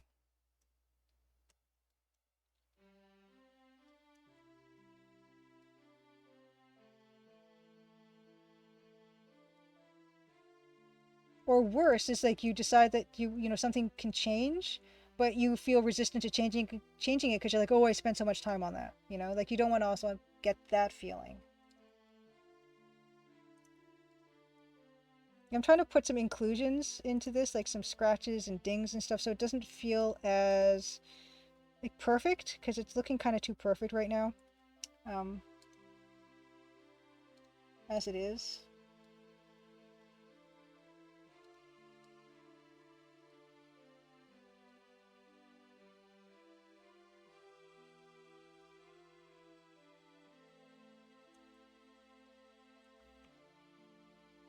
And in fact, some people will storyboard and do placeholder art through the whole entire game from beginning to end, and then go back and do assets. For me, I've done it chapter by chapter. So that's even so people will do that. Like I think Francisco did the whole thing, fully and playable, except placeholder stuff. And I don't know. I that's probably the better way to do it, but I naturally just gravitated toward doing it the way I did it. Yeah, Arthur 1043 is all about spending as like not as little time as necessary, even though like we all know that that sometimes, you know, circumstances conspire against you. And there will be times when you do throw something out or decide something isn't working. But you need to be prepared to do that too.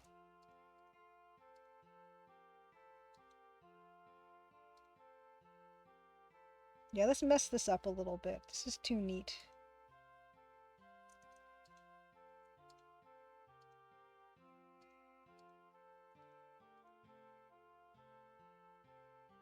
No, this looks like a good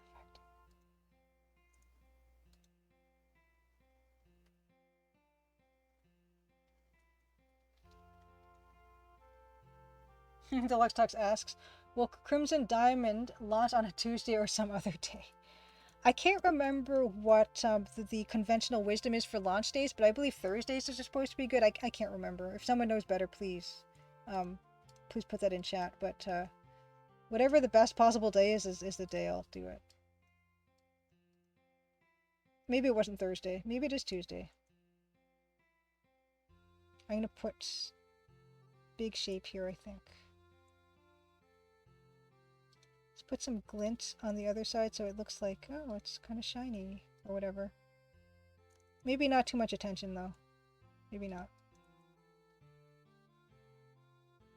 Nicholas Patton says, I'm the kind of person who focuses on fixing the small things when designing a character, even if it takes weeks to do this. That it can definitely work against you unless you're very certain about the direction you want to take. But like if that approach works for you, then yeah, absolutely. You know, we're all different in terms of how we do things, and there's no right way to do anything. Oh, Belkin says, I once heard that each media industry has its own conventional day of the week. I wonder what the video game industry one is. Arthur 1043 says, I do feel like sometimes you just kind of need to zen out on the little details when you're not sure how to tackle a different problem you need to address later. Also, very good point. Yeah. I'm going to put a stubby stub here. I'm going to do it in this color just so I can keep it straight right now. Yeah, and that's what's so good about, you know, that's another reason why I like kind of doing everything on my own with game dev stuff, is because yeah, when I feel like I'm stuck on one aspect of it, I can move over to something else. Where I feel like, oh, I'm stuck on this animation, I'm tired of doing animation, okay, well, I can just do some coding or bug testing or something. There's always something to do, and if you kind of are tired of one thing, it's easy enough to switch over to something else.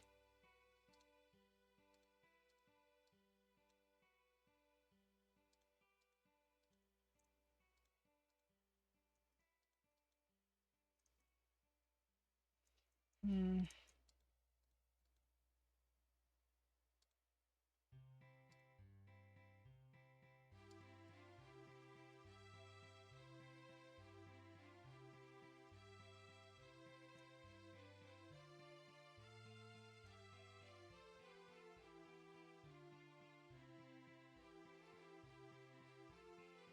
Deluxe Text says, when I am writing, I tend to re-edit existing text a bunch as I'm working on new text, even though I know you are generally supposed to do a rough draft and improve at the end. To edit existing text.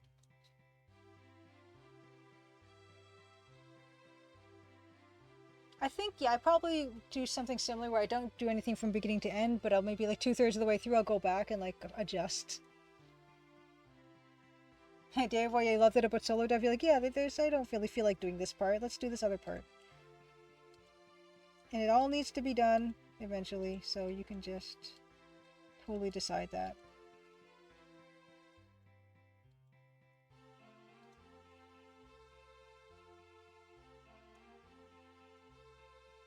Yeah, Eden Waits heard the same. That approach. First draft is dump a bunch of words out, then start cleaning up things with subsequent drafts. First draft of my current novel took so incredibly long that I think the first draft was actually in semi-decent shape because I'd already reworked certain chapters as I put things together. Oh, your favorite part is the art, Dave. Well, yeah, your backgrounds have been looking amazing.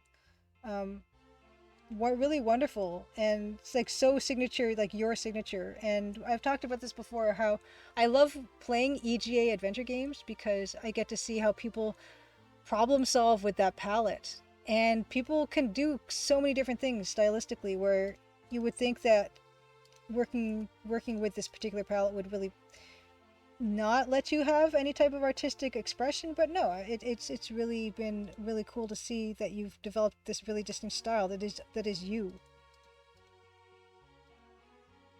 And even with what I'm doing, it's of course my style is very based on the way that Sierra adventure games have that certain style, but I'd like to think it's also kind of me too, you know. Hope.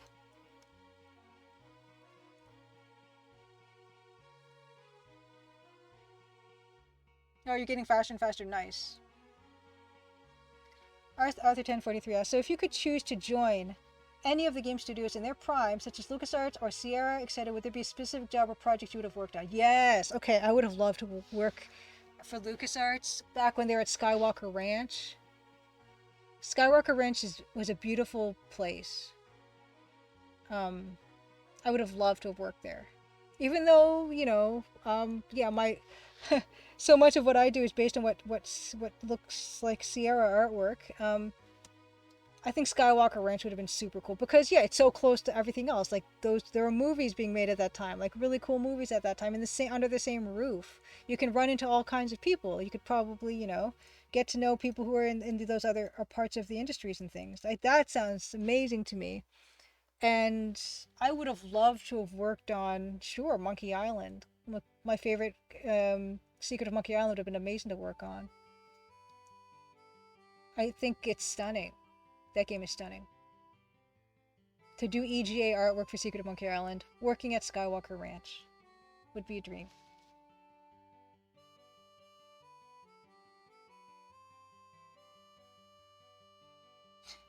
You should stop by if you're ever free on a Wednesday. Oh, I'm not sure. If I missed something, Dave, or because I tend to talk a lot and then can't keep track of what I said. Okay, yeah. Edenway says, good call. The interviews with LucasArts employees gushed about the Skywalker Ranch. Yeah. LucasArts is obvious choice because it's fine if the game broke even. Yeah, that place. Magic. Magical place.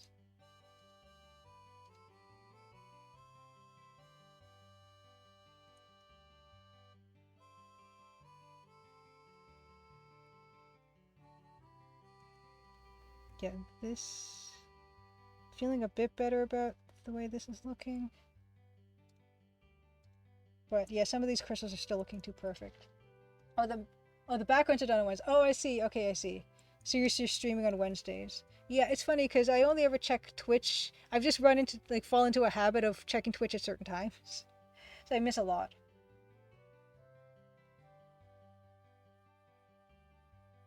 Yeah, Arthur 1043. Yeah, that's why I enjoyed playing LucasArts games more when I was a kid, because they were, yeah, easier to play.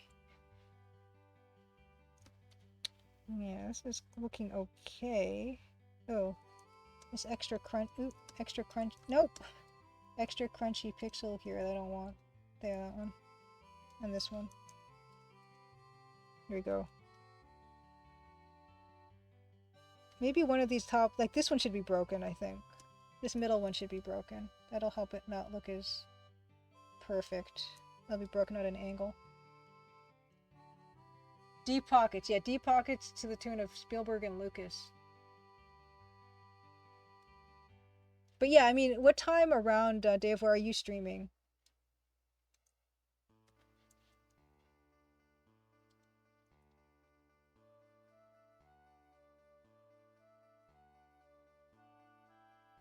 Yeah, there are definitely deaths and stuff in the LucasArts games too. And I think they weren't developing stuff as quickly, so I feel like workplace environment might be a little bit nicer because they weren't like you have to ship something every 18 months or whatever they were doing at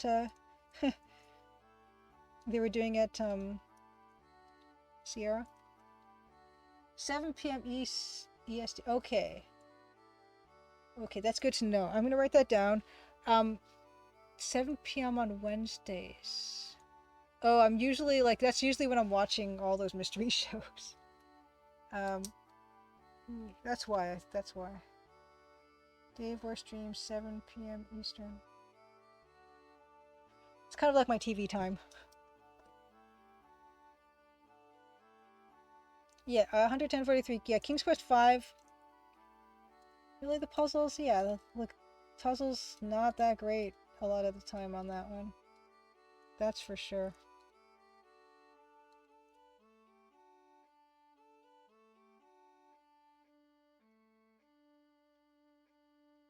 Aw, Dave, I hope to catch you sometime. Like, I'll definitely keep it in mind. Your streams. And there is something really comforting about not getting unnecessarily stuck in games. I almost feel like Sierra Deaths almost, because they went hand in hand sometimes with getting irretrievably stuck, I feel like the deaths kind of got a bad rap because of that. When I kind of feel like Sierra Deaths are not necessarily a horrible thing because you're not stuck when you die a Sierra Death. Like, it's pretty clear that, you know, you can't progress anymore. And what it is almost like a fun little animation that you get to experience.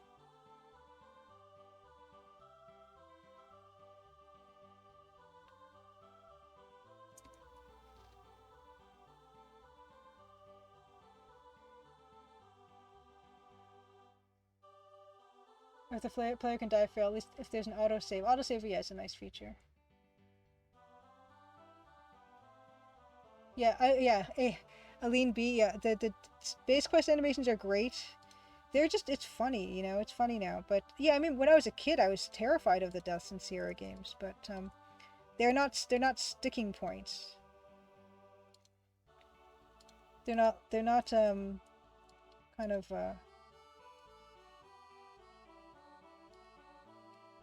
gonna confuse you about what you can do or not do.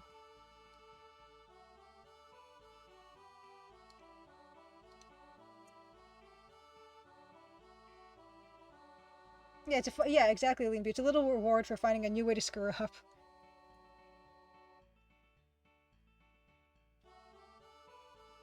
Yeah, Arthur 1043. No one likes being perma-stuck and not really knowing how to resolve that.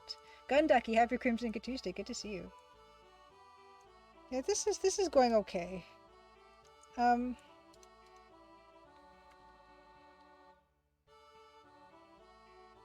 need to add the red, the dark to this thing.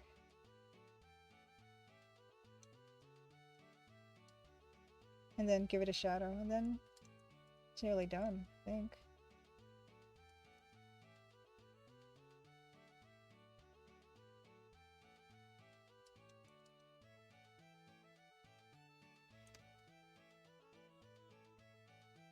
Not bad. And then it's kind of, I don't like really where it is, where it's clipping the stuff, but that's fine for now. Or I can move it. Let's move it. That lasted a while. Yeah, Bilkin, yeah, now you're a real Southern Belle. Dad, brother, and myself got a real good laugh out of that one, so no regrets, yeah. It's pretty great.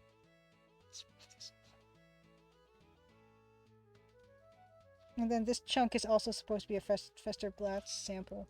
That's good enough for now. I might go back and fiddle with that, but yeah, for now it's doing its job. These geometric shapes. Although kind of now looking at it, I might want to make it green because just for variety, because that the gem sack is the same color and kind of the shape. Let's turn that green. BMD, there was death in Torrance Passage? Yeah, I've not played Torrance Passage. Oh, Arthur 1043. If you did not get the whistle for the beast in Space Quest 2, I don't think you could even continue from that point. Ugh.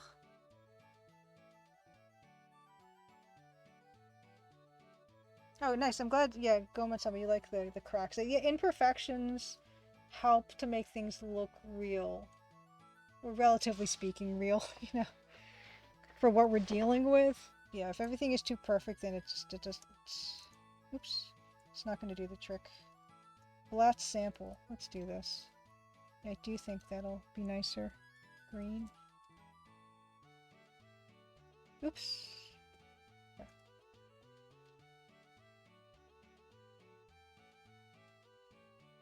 Oh wow, Aline B says that Jimmy Mayer, the guy who writes for Filfer.net, has reported that LucasArts designers obsessively played other adventure games where Ken Williams discouraged Sierra designers from doing so. Oh, it's interesting little bit of trivia. Ah, that's funny. Gunducky. The closed caption plugin translated Gunducky to Kentucky. I am not surprised.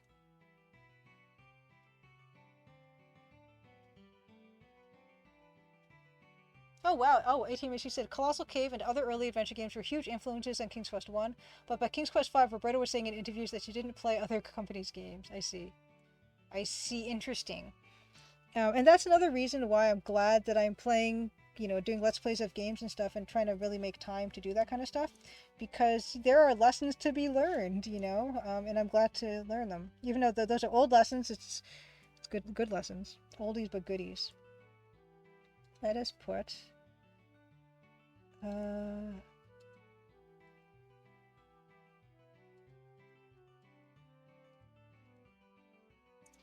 and I'm partly inspired by Xavier Nelson Jr. Like he makes like 10 games at once, like probably literally making 10 games at a time, and he still finds time to play games and to watch movies, like movies that were, old stuff that were kind of like from before his time, but he's going back and watching all this stuff. And it's really important as a creator, I think, to, if it doesn't necessarily have to be games or movies, but some way of consuming creative stuff output.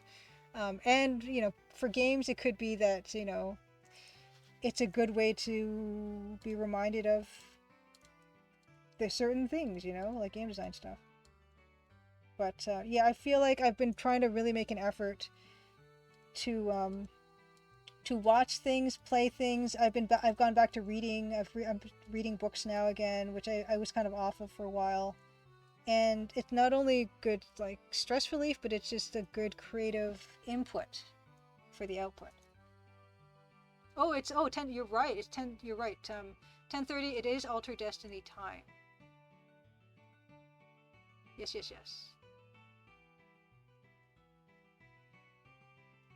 Yeah, exactly, Pascal Bros. If you expand your foundation, makes you create better. Absolutely. Oh well, Bilkin says Lori and Corey Cole have said how much they like the LucasArts games. Nice. And yes, I think that Quest for Glory is probably the strongest series for Sierra. Yeah, learn what came before, develop your craft and distinctive style. Exactly. Purple Pants, Quest for Glory 1. Yes, I love Quest for Glory 1 and 2. EGA, text parser adventure games. Very, very much. That's what I'm all about. So yes. Creators, important to yeah, read and watch and whatever, listen, do, all that stuff. It's important. And it's not just leisure time. It's like definitely like it's about creative development. Okay, well, we're gonna leave this for now because I am starving and it's Alter Destiny time. So yeah, we got some good stuff done tonight, I think. Yeah, it looks like the crystal is like more detailed than the bag and stuff, and I might have to go back and add extra colors into those gem balls and to maybe dark gray shading on the gem bag, but that's something we can look at later. Let's just swap it to other camera, and I'm going to save my stuff back up. Excuse me. Save this to Google Drive. TCD Office _ closeup for real 3. Save that, close everything up. It is Alter Destiny time. Time just flew by. Close all this stuff. Close AGS. No save game. EGA goodness. Oh, Real Canadian Rage, happy Crimson Tuesday. You're just in time for me to have my... Oop. Oh, wow. Did you guys see my entire desktop just there? Oh, well. Yes, thank you so much for the raid. Shout out to Real Canadian Rage. Things are well. Yeah, we just finished the art portion, and I'm going to be starting the Let's Play portion of the evening with continuation of Altered Destiny, which I started playing last week, and it's been incredibly fun. And a game I'd never played back in the day. Yes, Dom Retro, we are raiding. Thank you, Raiders. Happy Crimson Tuesday, Raiders. I'm about to just have a snack, and then we're going to get into it. Oh, have a good night, Davor. And yes, thank you again for your feedback about toggling on and off the visual cue for the Crimson Diamond stuff. It is now in there. Yeah, not Laura Bow, Davor. Yeah, it's like there were five Quest for Glory games. Like there's 2 Laura Bow games that are both incredibly different from each other. And I feel like from a system standpoint, Quest for Glory was much more consistent from beginning to end. So yeah, I think it definitely wins out for me as a series. Yes, gems look good. Thank you guys. Okay. Yeah, what have you been up to, Real Canadian Rage? Yeah, Arthur 1043, find it most difficult part making a comeback as an established game developer to kind of escape the expectations from your previous works. I liked Hear You, but just made me want to replay Quest for Glory instead. Yeah, I mean, I feel the same way, honestly. Yeah, it's hard. Oh no, some sand dunes in a folder that said Super Secret Project. Oh no. And all my notes for the sequel. Oh, of course, yeah, my pleasure. I've only played the second Quest for Glory game? And Freddy Farkas. Freddy Farkas, I really like Freddy Farkas. I really think that's a great game. Yes, and Altered Beast, Pengo right now, Altered Destiny. Yes. First things first is, yeah, I'm going to turn on my Altered Destiny graphics. Oh no, not that. Altered Destiny, okay, this. I'm going to mute myself while I eat, but I do want to remind folks that Altered Destiny is available on GOG and Steam. If you initially buy it and launch it, it's going to be, I guess, the VGA version. But you can run it from the commercially available version in EGA if you so desire, and I so desired. But here it is. Is there an Altered Destiny? Did I do an Altered Destiny link thing? Did I? I did. Okay, there are links for it at GOG and at Steam. Oh, second Laura Bow. Okay, gotcha. Real Canadian Rage. You started 4 hours and started to feel burnout. Okay, yeah, Laura Bow. The second, I'm not as fond of the second one, but I think we will be less playing it with the level 0 NPCs. It'll be fun no matter what. Okay, I'm going to mute, I'm going to eat, and then we're going to get into Altered Destiny.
Okay, I think I've packed away enough food to get me through the next hour. Okay, I'm just catching up on chat. I backed Space Venture, but I have not played it yet because I know it had a bit of a rough launch with a lot of bugs and stuff. So at the very least, I'm going to be waiting until, yeah, it does come out, like, more polished. And it is kind of interesting to think that there's so many of those kind of old school adventure game folk who have come back and had, released other games. Like, yeah, the Space Venture, Colossal Cave Adventure, Hero U, Return to Monkey Island. So these are still Larry games, even though Al Lowe didn't really do those ones. But yeah, it's kind of amazing that we've gotten so much of that stuff. Okay. Delphine's Operation Stealth. Yes, I've seen Let's Plays of that one. Arabella, happy Crimson Tuesday. You're just in time. I'm about to start Altered Beast. Real Canadian Ranger liked Hero U. I backed Hero U as well, but I actually haven't really got around to playing that one either, which is a bit embarrassing. But yes, I do have that one. I had corn on the cob just now, and I was trying to eat it as fast as possible without letting it touch my lips, because I don't have my lipstick down here to touch up, so I didn't want to like just smear it all over my face. It's corn season right now in Ontario. It's delicious. Did I say Altered Beast? I'm so sorry. Altered Destiny. But let's get into that. You're having fun with it? Nice. Yeah, I hear it's it's different, of course, but yeah, I mean, I think people have enjoyed that one. Let's change this. Let's do this. Let's do up Altered Destiny. Okie dokie. Altered Destiny. Let's turn this off. I'm gonna turn the music way the heck down. This game is very loud. And then turn off my other music. Excuse me. My gosh, yeah. Ontario corn, and at this time, if you can get your hands on some, it's amazing. But yes, hard to eat and hard to eat quickly. Okay, Altered Destiny is where? This? No, that's not it. The other game. The other game. This one. Nope. This one? Nope. Are these none of them? What is this? Oh, there it is. Okay. Is it the one labeled Altered Destiny? It might be. Okay. This game, by the way, was 1990. It was on the... Oh, shoot. Let me know if that's too loud. Hold on. Yeah. Woo.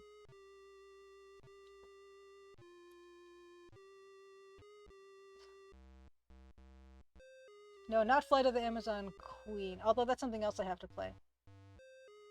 Yes, Pasco Bros. If people are selling corn at the side of the road, there's a place that I like to go. That is surrounded by cornfields, and it's amazing. Okay, we haven't loaded the game yet, so let's do that. And you guys can shout at me if it's way too loud, because this game, yeah, it kind of blares. Now, pickled wild garlic, amazing. Okay, I've never even heard that. Okay. Altered Destiny, Tentro's shop. Now we let's check our inventory actually. Bowl of popcorn, sphere, golden tube, and a bowl of pigment. So we have, and we got a bunch of data shapes that gave us a message. And the message was, you are cordially invited to attend the training session of John Kwa Master. Invitations must be presented at the order of silence and noise. The training is to take place at the order of the jewel. No RSVP necessary, but to leave. Oh, maybe I said that out of order. But anyway, get the idea. This game is very strange. Yes, the music is super crunchy. I tried to change the sound settings, Aline B, and they all kind of sounded the same. But no, you didn't have to do about forcing it into EGA mode, because we could choose the graphics mode and the sound separately. Okay, here we are.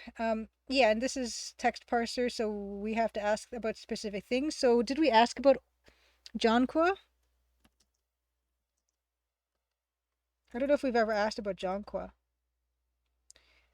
He may be a fool, or he may be a spiritual leader, Tentro says, but sitting and meditating is not the answer we need.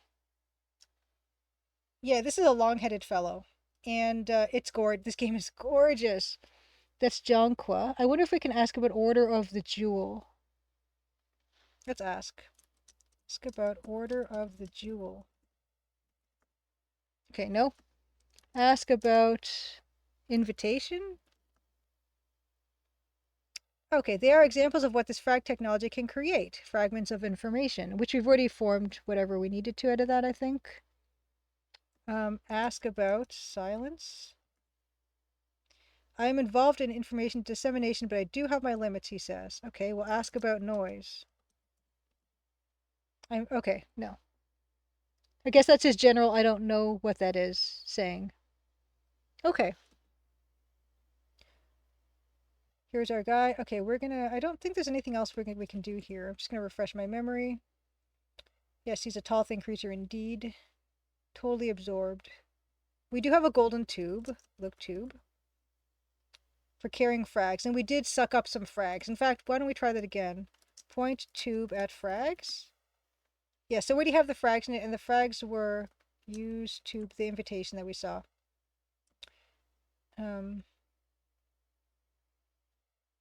I forgot how we did it. Oh shoot, read. Anyway, what was on there was the stuff I just read out. And what that screen looks like in VGA mode, fantastic. AT machine. Oh yeah, that looks very similar actually, doesn't it? Have we asked about Loom? Ask about Loom. No, does not know the word Loom. Arthur 1043 asks, have you ever played the game Dream Zone from founders of Naughty Dog, which they made during their school days? I have not played it. Puzzle design is a bit wonky, but definitely an experience. Huh. Aline B, I may try to take a look at this, the DOS box config in the GOG version. It could be possible to get the ad-lib music working at least. That would be wonderful. Because, yeah, the music's super crunchy. Okay, let's ask about Berlin. Because that's the guy's name. He doesn't know the name of the developer. We can ask about Accolade. No. Okay. Yeah, I don't know where the proceeds go when you buy on GOG. Probably whoever owns the IP, I would assume. But anyway. Oh, there we go. Look how great this is. Now, I don't think we ever asked the other fellow that we've seen here about Jonqua. So we're going to ask the other fellow about Jonqua. Although what I'm going to do is I'm going to try to go this way. Because I don't think we've try to go this way yet. We probably will die. No, we cannot go this way. Oh, we can. Oh my. Okay. Oh my. Sorry, I don't know what happened there. Okay. Oh shoot. Okay, so he just does that. Okay, look. A gentle wind, warm and sweet, rises from the ground far below. Off in the distance to the east, you can make out a smaller floating island. So I wonder if we can like go there. But what is this stuff? Doesn't say. That seems pertinent.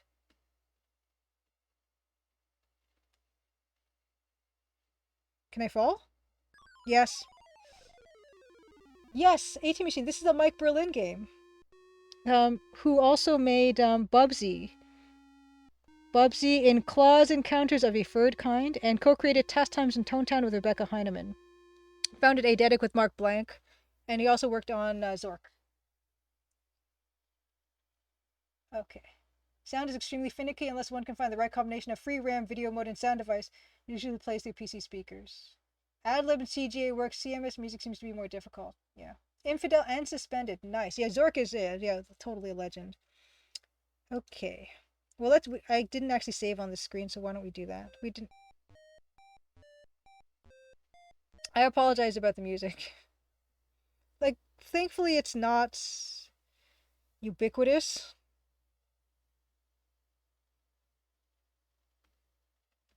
Yeah, well, I'll save it on this screen and we'll figure out what the heck this other stuff is. Coco Pop, thank you so much for the follow. Happy Crimson Tuesday. This EGA is glorious, though. Yeah, he just kind of walks there, sits save. Oh, I can't just save that way, can I? Yes, I can. Nice. Okay. So, new screen somehow. Okay. Yes, and Mike Berlin sadly passed away in March. So, rest in peace, Mike Berlin, you legend. Yeah, I don't know. It's funny because it doesn't talk about at all about what this is. Oh, Do I just have to guess at what it is? It's an alien world. Look, tank? There's no indication. Why is this here? What is this? Look, tube? No, but they'll say the golden tube. No. Look, water? What is going on here? And I can't... I die when I go that way. There's a smaller... There's a smaller floating island, it says. So why don't we... This looks like... Oh, what was that? Oh, look at this. This game is awesome. Look at that.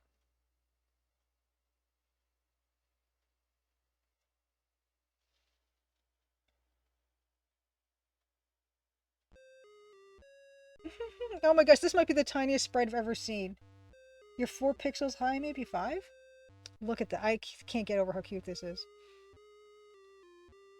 Infidel in particular was one of the first adventure games to really give the protagonist a different characterization rather than just being you. That's really cool. Oh! Oh! Oh my goodness. Save. Oh boy.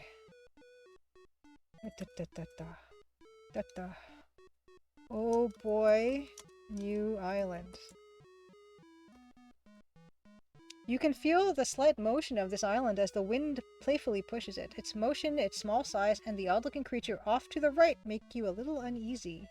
Look, pillars? These pillars are covered with ruins. They're old and obscure. They're too old and obscure to make sense of them. Look, ruins. The ruins say do dash dot slash square. I'll forget it.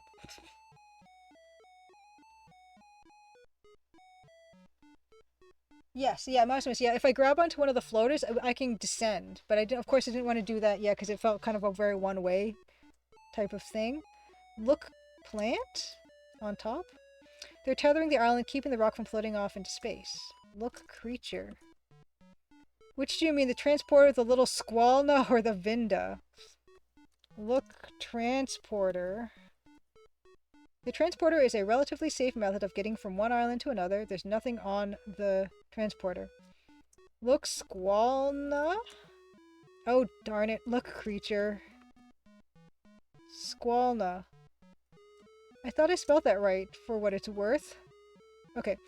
This little creature goes through a strange, inscrutable metamorphosis. An egg will hatch, then sometimes reverse, only to hatch into a different shape the next hatching cycle. Yes, ATM machine. There is an ATM. Amiga port came a year later. Note the location is always given in the upper right corner. Ruins Island. Gotcha. Yeah.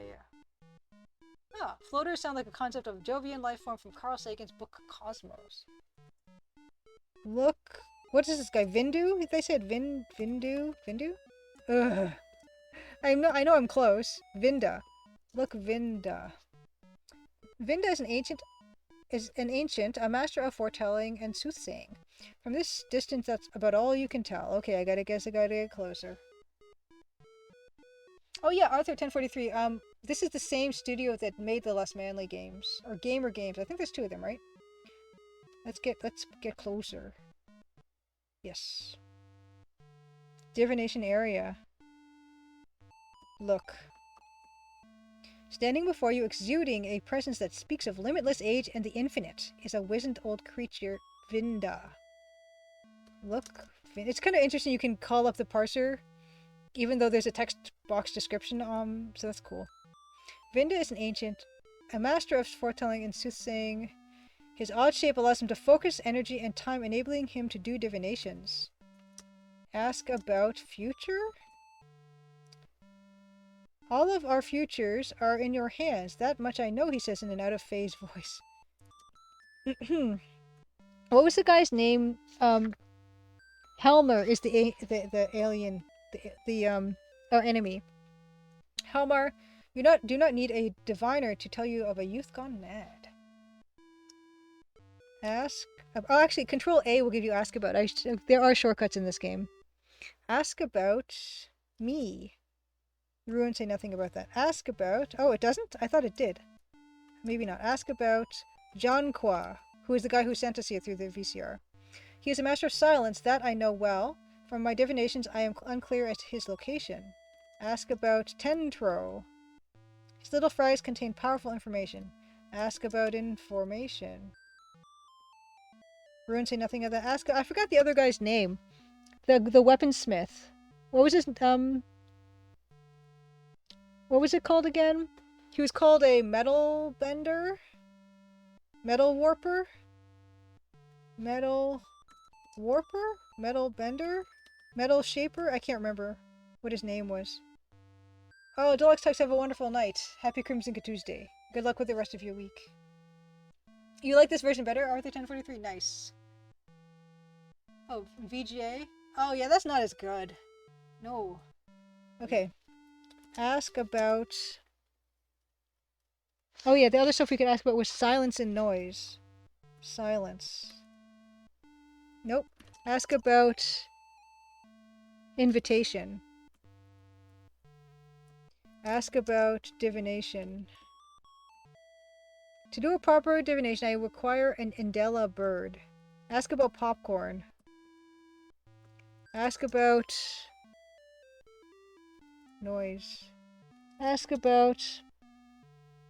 frag. Ask about floater. Ask about island.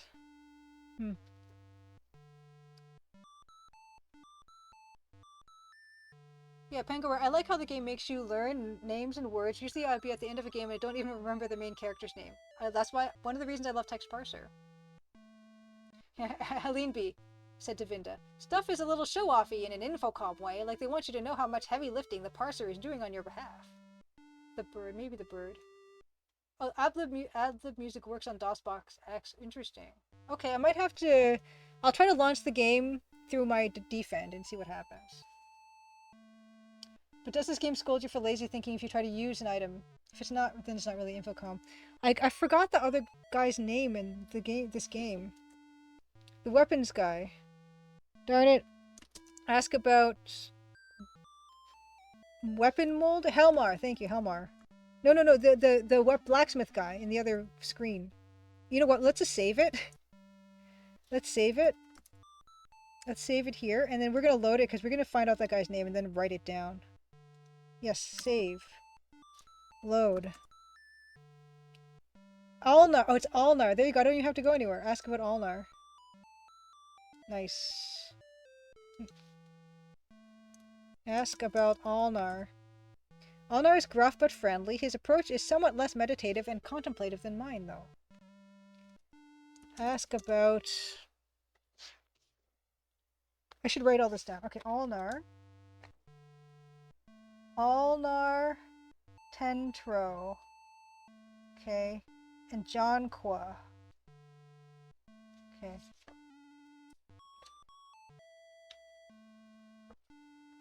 Right. Ask about bird. What was the bird called again? Darn it. I should write this down. Indela bird. Indela bird. Ask about Indela. I know only that they are attracted by pretty colors and live somewhere in the woods. If you choose to search for one, beware the natural springs. Ask about springs. I have said to beware them. That is enough. Yeah, taking notes. Oh, no, Betty Human. Twitch popped an ad over Julie's response to my DOSBox X suggestion. Was it an ad for DOSBox? Ask about squall. What was it? Oh my gosh. Squall. What were the other creatures called? There was Transporter. There was also... What was the other things called? It wasn't Squalna. Gosh darn it. Leave. Oh look! The egg on the top of the pillar is now a thing. This little creature goes through a strange inscrutable metamorphosis. An egg will hatch, then sometimes reverse. Yes, so that's the whole thing. But I forgot what the creature's Squalna. Squalna. I gotta ask him about Squalna.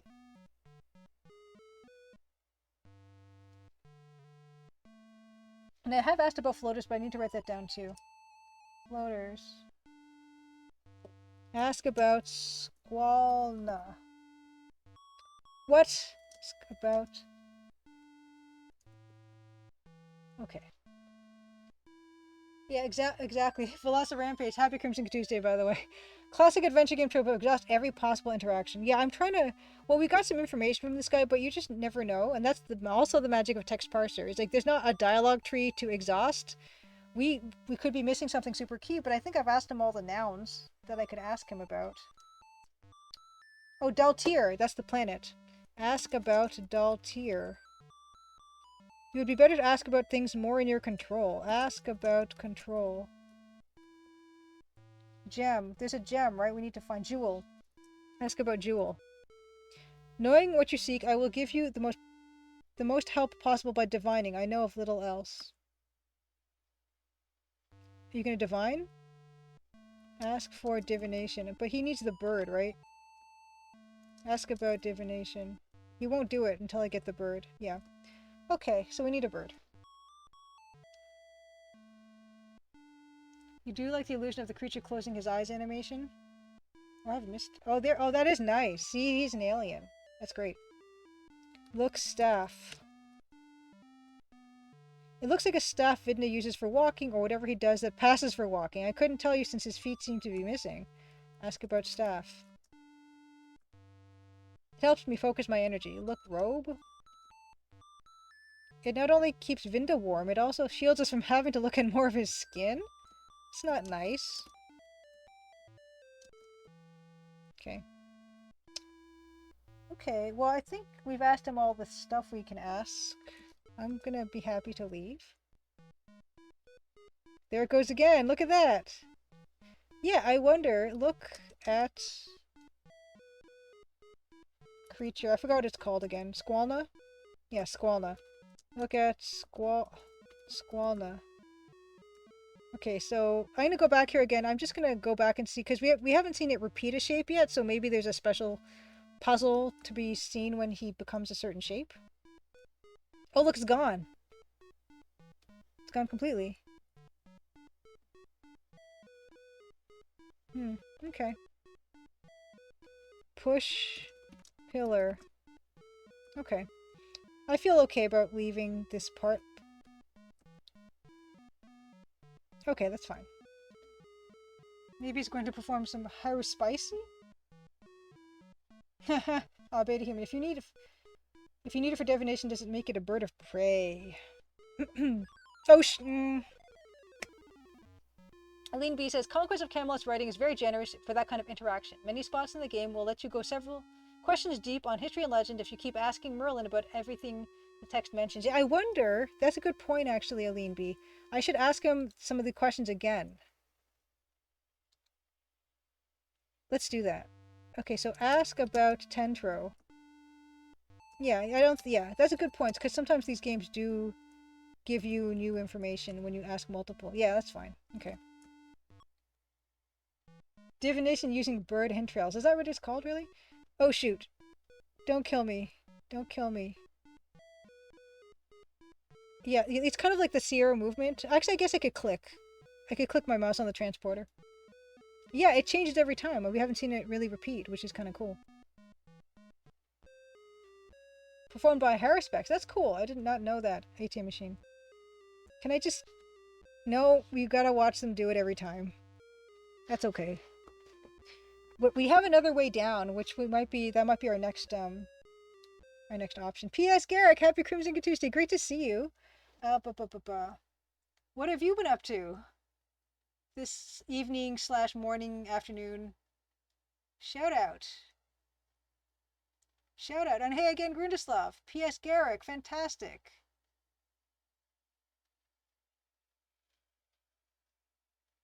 Heyo, Goose Von Kaiser. Happy Crimson Tuesday, Raiders. Good to see you. Yeah, we're playing Altered Destiny in EGA. This game is available hold on.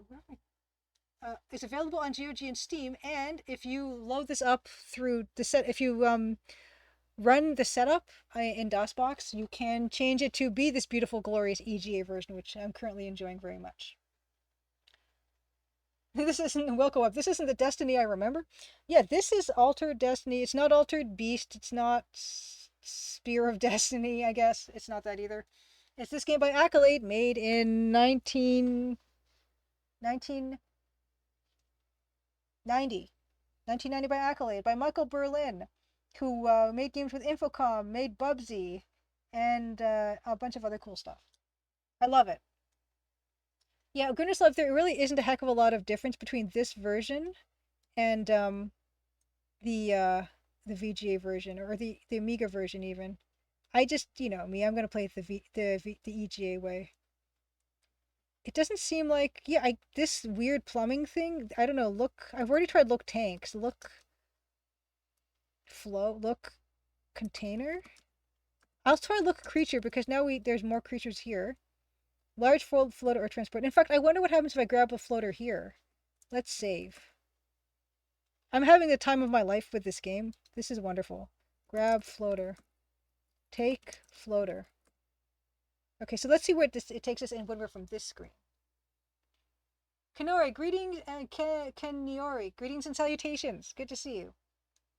Yes, Michael Berlin created Bubsy, designed Bubsy in Claws Encounters of a Furred. Oh, what? Oops, I just died. I wasn't paying attention. What happened? He designed Bubsy in Claws Encounters of a Furred Kind. Co-created Task Times in Tone Town with Rebecca Heineman, and worked with Mark Blanc on Zerk, among other things, in Infidel and Suspended, I believe. I hope Bubsy, maybe Hungry can be encouraged to play this someday. This is fun. This is really fun. Yes, thank you, AT Machine Infidel, and I guess that you can't ride the Ouch, his glasses even break. That's brutal. Okay. We're not doing that. Oh, you know what we have to do? We have to grab a small floater. That's the problem. Because we grabbed a large one last time, and that's what happened. The small ones don't go up into the air, but they can just slowly and safely descend. No, go back. So there's a small one, right? Let's try to get that small one.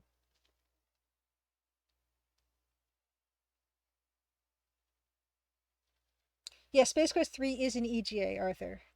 Let's take small floater. Not close enough. We gotta wait.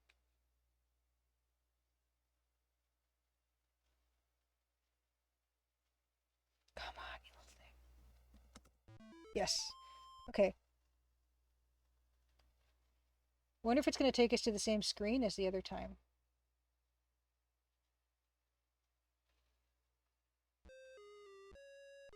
Oh, this might be different. It might come different. Yeah, ATM Machines, the Amiga version was in 32 colors. The art was redrawn for that, though. Huh. This thing's like the thing in Qbert. I've never actually played Qbert. Look at the tiny little sprite we are. I thought Loom's Bob and Threadbare was the smallest sprite I ever saw. This might be the smallest. Okay, so this takes us to the same... Oh, I like how he passed in front of the menu bar.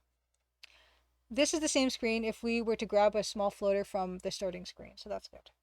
Let's save then, because this is a different area than we're now descended land. Yeah, P.S. Garrick, I missed out. What were you up to? What were you playing? Okay, here we go. This is a whole new world. You're at the intersection of two dirt roads. Above you, like clouds, float two pieces of land anchored here by a thick green vine. Two plants follow their lazy pursuit of producing seeds, the floaters. I wonder if we can climb this. Is that how we're supposed to get back up? Climb vine? Okay, no. Okay, what were these things called again? Tube plant. Look, tube plant. Look, it's one word. Okay, these plants give birth to floaters. Any other interesting nouns? Look vine. Okay. Which way to go first? Look at all that hand dithering on this path. And whole 8 pixels of sprite. Guybrush on Melee Island and Monkey Islands. One is 2 pixels wide and 4 pixels high. Okay, that might be the smallest. And Arthur 1043 says, I read in Ken Williams' book it was a nightmare when there's a shift from EGA to VGA, especially since technology was constantly changing and trying to keep games up to date, though I assume it's still the same. Probably not as bad. Because I don't think very many adventure games are releasing on multiple palettes. Okay, let's go right. Oh, what are those? Look, worms. What? I see squirrel. Look, ground? Look, creature. Let's see, because it seems like creature gives us a list of creatures. No, what are these? What are these? I want them. They even stopped my path. Take bug.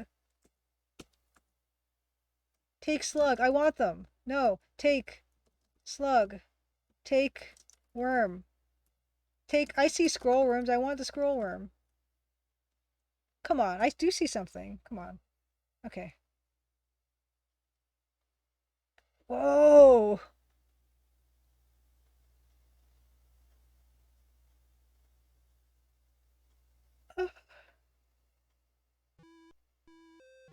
Oh boy.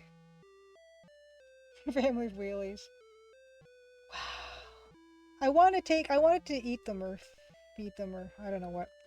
I wanted to interact. I wanted them in my pocket.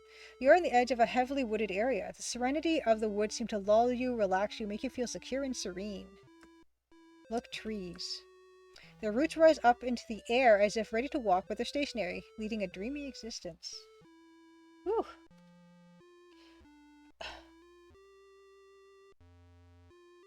Ah, ATM machine said when they went to VGA, they started having all the puzzles storyboarded so that lists of the necessary background rooms would be produced and given to artists, which meant a lot more regimentation of the design. Maybe that's why I also like EGA. Can I climb trees? Give yourself a splinter? I think not. Look, roots? Look, creatures. I like this inventory of creatures on the screen. It's just a Zutterby doing what all little Zutterbys do, Zuttering by. Look, Zutterby. That's a new noun. Zutterby. Okay. Is there nothing else in this whole screen? Why is this here? Take Zutterby. I want it. Maru Run! Happy Crimson Katusha. Maru Run.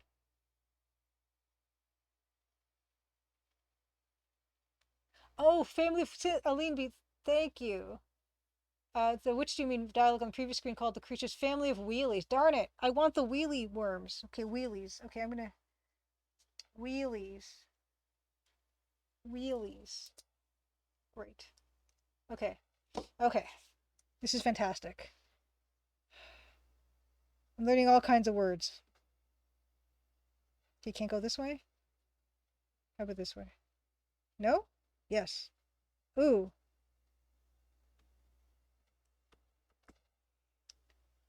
The quiet flapping of the zutterbys make you want to yawn, and the lush foliage off in the south reminds you of home. Are the trees different here? Look at the nice trees. Okay, no, it's the same. Look, rocks. Rock is a rock is a rock.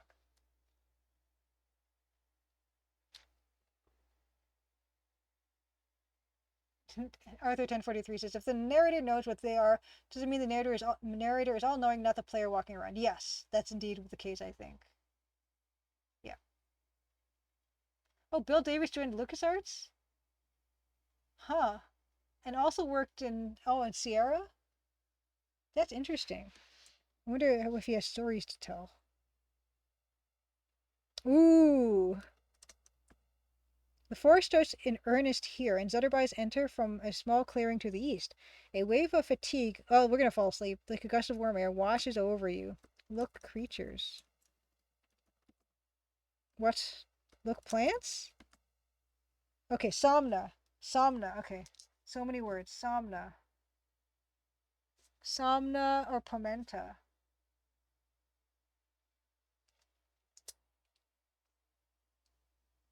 Oh, cool. Okay, so another Bill Eakin, lead artist on Indiana Jones and the Fate of Atlantis, apparently did work at Sierra for a short time and hated it. Interesting.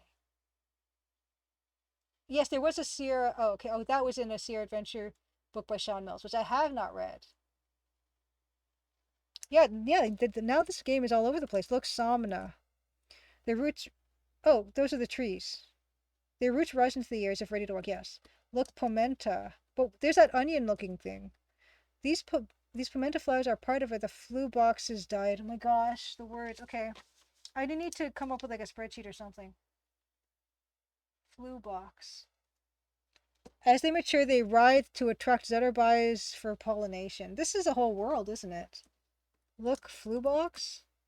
You don't see flu box here. Look, onion. Look. Plants. Okay, no. Okay, somna trees, I guess, means sleepy trees, right? That's the problem. This thing's gonna kill me. No? I'm shocked. Okay, let's save.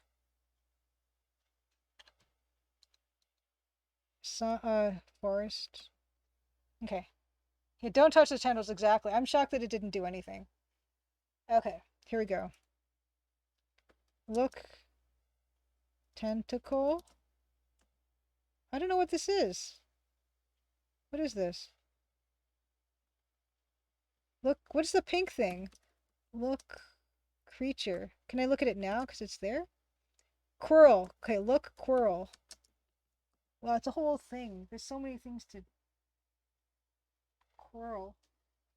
Quirrell spends his time circling tree trunks, waiting for tasty Zetterbites to wander close by. I know, why hasn't nature killed me yet? I'm getting nervous. Kill me, nature! Oh, is this a hidden place to go, or no?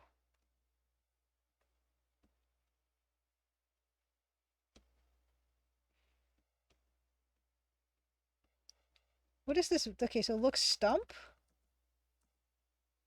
Look trunk. Why is this one purple? I don't... does this game have like a right click to look at something? No. Okay. I want to look at the blue onion. What is this? What is this? If I get close to it, does it do anything? No. Take Pomenta. Picking the flowers is not a good idea. Some of their larger relatives may decide to pick on you. David Alexander, happy Crimson Tuesday. Good to see you. We are playing Altered Destiny, which is really weird and fun. Ooh, can go this way. Look at there's like a Eevee there. You know what it's called? Vaporeon. On the brink of a cliff, the small flu box and its mate settle in for a snooze, adding to the local Zetterby population. Strung between two trees is a comfy-looking hammock of green vines. Look, flu box. The yawn flu box is a yawn sleepy friendly creature. We're in trouble. I'm in danger. Okay, that's Zetterby. Okay, look, hammock. Sure looks comfy. Oh, nice, Grindasoff. Can you pet your dog? Can you pet the dog? Just retweeted your tweet. Your plan did work. Fantastic. Well done. You've never seen this one. Now, David Alexander, this game is buyable. Buyable. You can buy this on GOG or on Steam. But it defaults to VGA or the Amiga version or something. So you have to run setup in DOSBox to get it to work. EGA. Yes, I need to put a dog TCD. You're absolutely right. Eileen B. Flu boxes produce Zetterbies that are then eaten by Pimentas that are then eaten by flu boxes. Yes, I think that is the circle of life. And I'm sure I can walk right off of this edge. Let's do that. Like, ooh, let's pet. Can we pet the flu box? Take flu box. Eat flu box. How can you call yourself human? Eat the flu box? I don't know.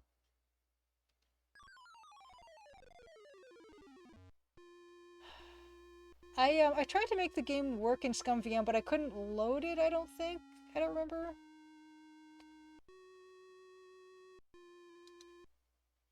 GOG and Steam just have the DOS version. Okay, AT Machine, gotcha. Good to know. I guess I'm gonna have a sleep in the hammock. Oops. This is glorious. Okay. You guys want to take a nap? Let's just see if we can... Yeah, there's another place we can go. Let's not take an... This place is huge. The hill descends through the dreamy forest. The lush grass and thin trees make you feel comfortable and welcome. Look, plants. Okay, no, look. Can I do animal? No, it has to be creature. How do you like that?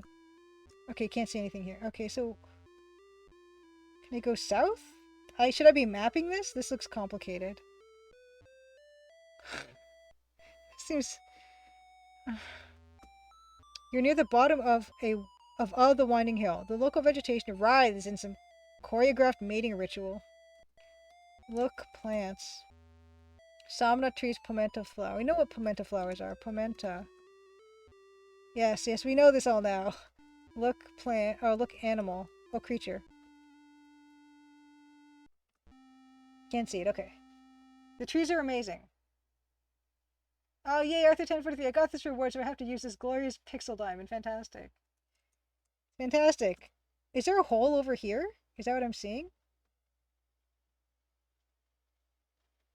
Right? It's a hole, right? Look, hole. Why? Oh, it's just I guess it's just a shadow, because there's a shadow over there that's just as black. So these are not killing me. That's amazing. This one's huge. Pole Pimenta. Fine. Ooh, look at this. Ooh, look, there's a thing. There's a disc on the floor. This is the end of the cavern, the cliff rising high above you. A small footpath heads off to the south. South? Leading, sitting on the ground is a large flat leaf. Nice. Okay, the small footpath. I'm so excited. Okay, save. Large flat leaf. 5 more minutes. Oh my gosh. Okay. Can we step on it? Yes, we can. Look, leaf. No.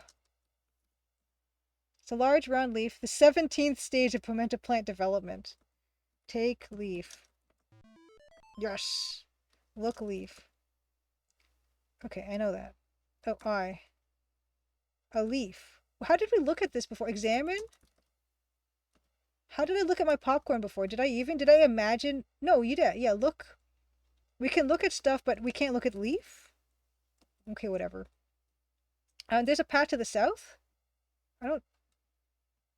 Oh, there. Okay, I see it. It's just really hard to see. Okay, I see it. What else? I don't want to miss anything else.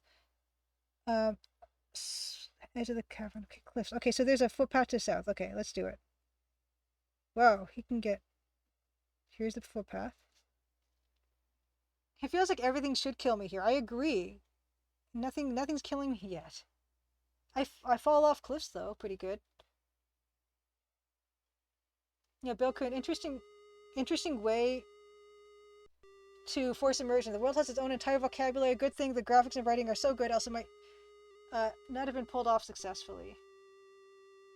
I finally remember the other game I played using alternate EG palette, Zelliard. Is Zelliard an adventure game? Oh shoot, I didn't read that. What's happening? No!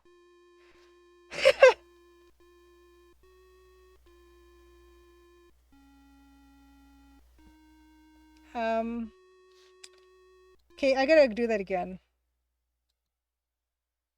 I gotta do that again. I take leaf. Oh, I didn't even take leaf. Oh, come on. Okay, save. Going south. Yeah, death. Well, yeah, it seems to kill me. It seems to be very forgiving when it comes to these hostile-looking plants, but going into a screen and not doing anything is very dangerous. Oh, okay, it's an action RPG, Elliot. Okay, gotcha. Gotcha. Okay, let's do that again. Maybe I need it to be faster. But look at this. This is beautiful. Little 3-pixel high dude, maybe? Glorious. Okay. Say bye-bye. The plaintive haunting cries of the howlers. Okay, beckon you to their waiting arms. You struggle but cannot resist their cries. Okay. Howlers. Okay. Howlers. Another noun. On his glorious 5 1/4-inch floppy, Zelliard. Friend PC. Friends were always good to have because we could only afford so many games per person per year, and having friends really doubled or tripled your possibility. So south is not advisable. So we're not going to go south because it's instant death because of the howlers. I've got so much to ask everybody now, that all my friends.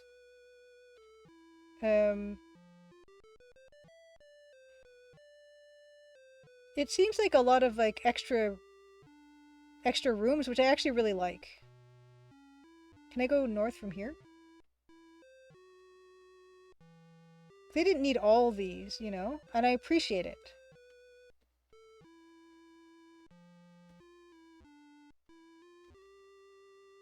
Can I go this way? It feels like a world. Okay, no. Okay, I'm gonna try sleeping in the hammock, and then I think we're gonna call it for the night. And doubtless we are going to raid probably Robot Spacer, unless someone is actually streaming the Crimson Diamond. Robot Spacer is a pretty easy pick considering he's playing a mystery adventure game that is EGA. It's kind of impossible for me not to. Oh yeah, hunt. We wanted to hunt Flu Box, right? No. What do we have again? A bottle of pigment and a leaf, golden tube, bowl of popcorn. Okay, let's sleep in hammock. Let's save first. Nap time. No, save.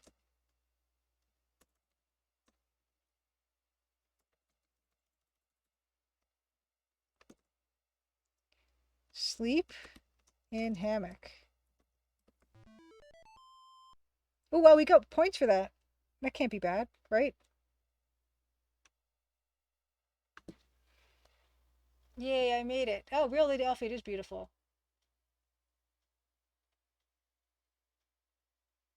When Southbound Corona got eaten by Grell. By a Grell. You made it to the end, you did. Oh, 5:30 a.m. Arthur 1043, my goodness. That is late. Okay, so I'm just gonna sleep. Okay, I got points, but I've never seen in a text person game they gotta like type wake up to wake up. This is funny. Wake up. Okay, I got points for that. Am I wrong? Did I get points for that? Okay, I got 4 points for napping. Okay, we're gonna nap. And then get in hammock. And then we're gonna call it. Okay, we're totally gonna do that. Points mean good things. I remember when at the start of this game we ate the popcorn, we got -2 points. That was a bad thing. This is clearly good. Yeah, thank you guys for being here. Giving points for sleep does seem legit. Yeah, 110 we have 11042 and an Arthur 1043. Arthur 1043. Sleep, very good. Very important. Yes, AT Missing, thank you for being here. Thank you for the trivia. Okay, I'm going to save it here. I can just save. Not right now. Okay, I got to wake up. Wake up. Okay. So save. We're going to save as what day today? August 15. I guess save here. Aug 15 post nap. Wonderful. Okay, we're going to look for someone to raid. Thank you guys for being here. Happy Crimson Tuesday. Thank you for the rage. P.S. Garrick, Real Canadian Rage, One-Eyed Freakbot. Thank you everyone for following, for just hanging around, chatting, sharing recommendations on mystery series, all that good stuff. See you guys next week. I think next week will be another art stream. Possibly another art stream. Possibly.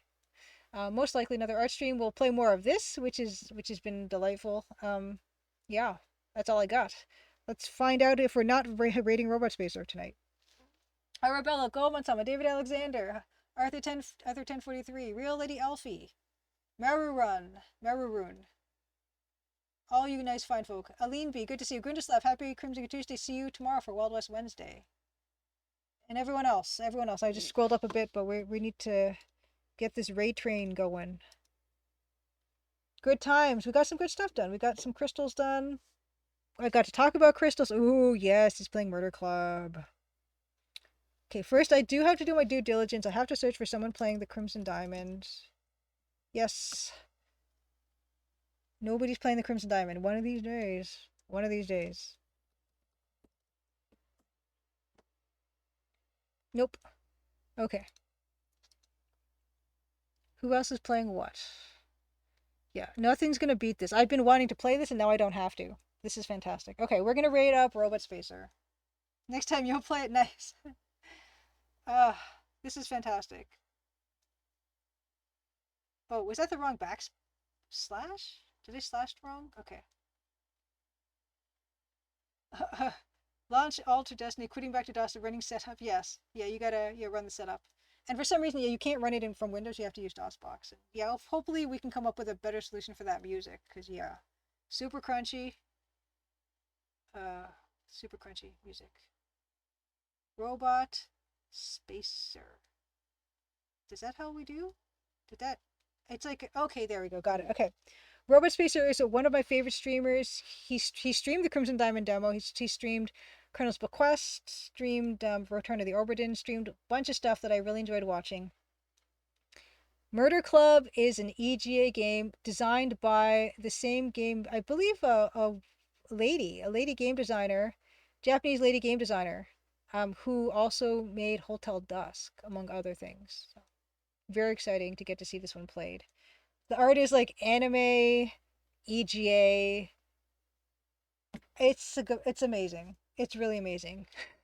But I don't know how to play it. I tried playing it once. I'm like, I don't know how this works, and I don't know if I ever read the manual. Robot Spacer will have read the manual, and we'll have figured this out. So we're gonna head over there. See you guys next week. Happy Crimson Tuesday. Have a good rest of your week. Also, I do want to thank my Patreon patrons as well. You guys are amazing, and I don't thank you enough. You guys make a lot of stuff possible that wouldn't otherwise be.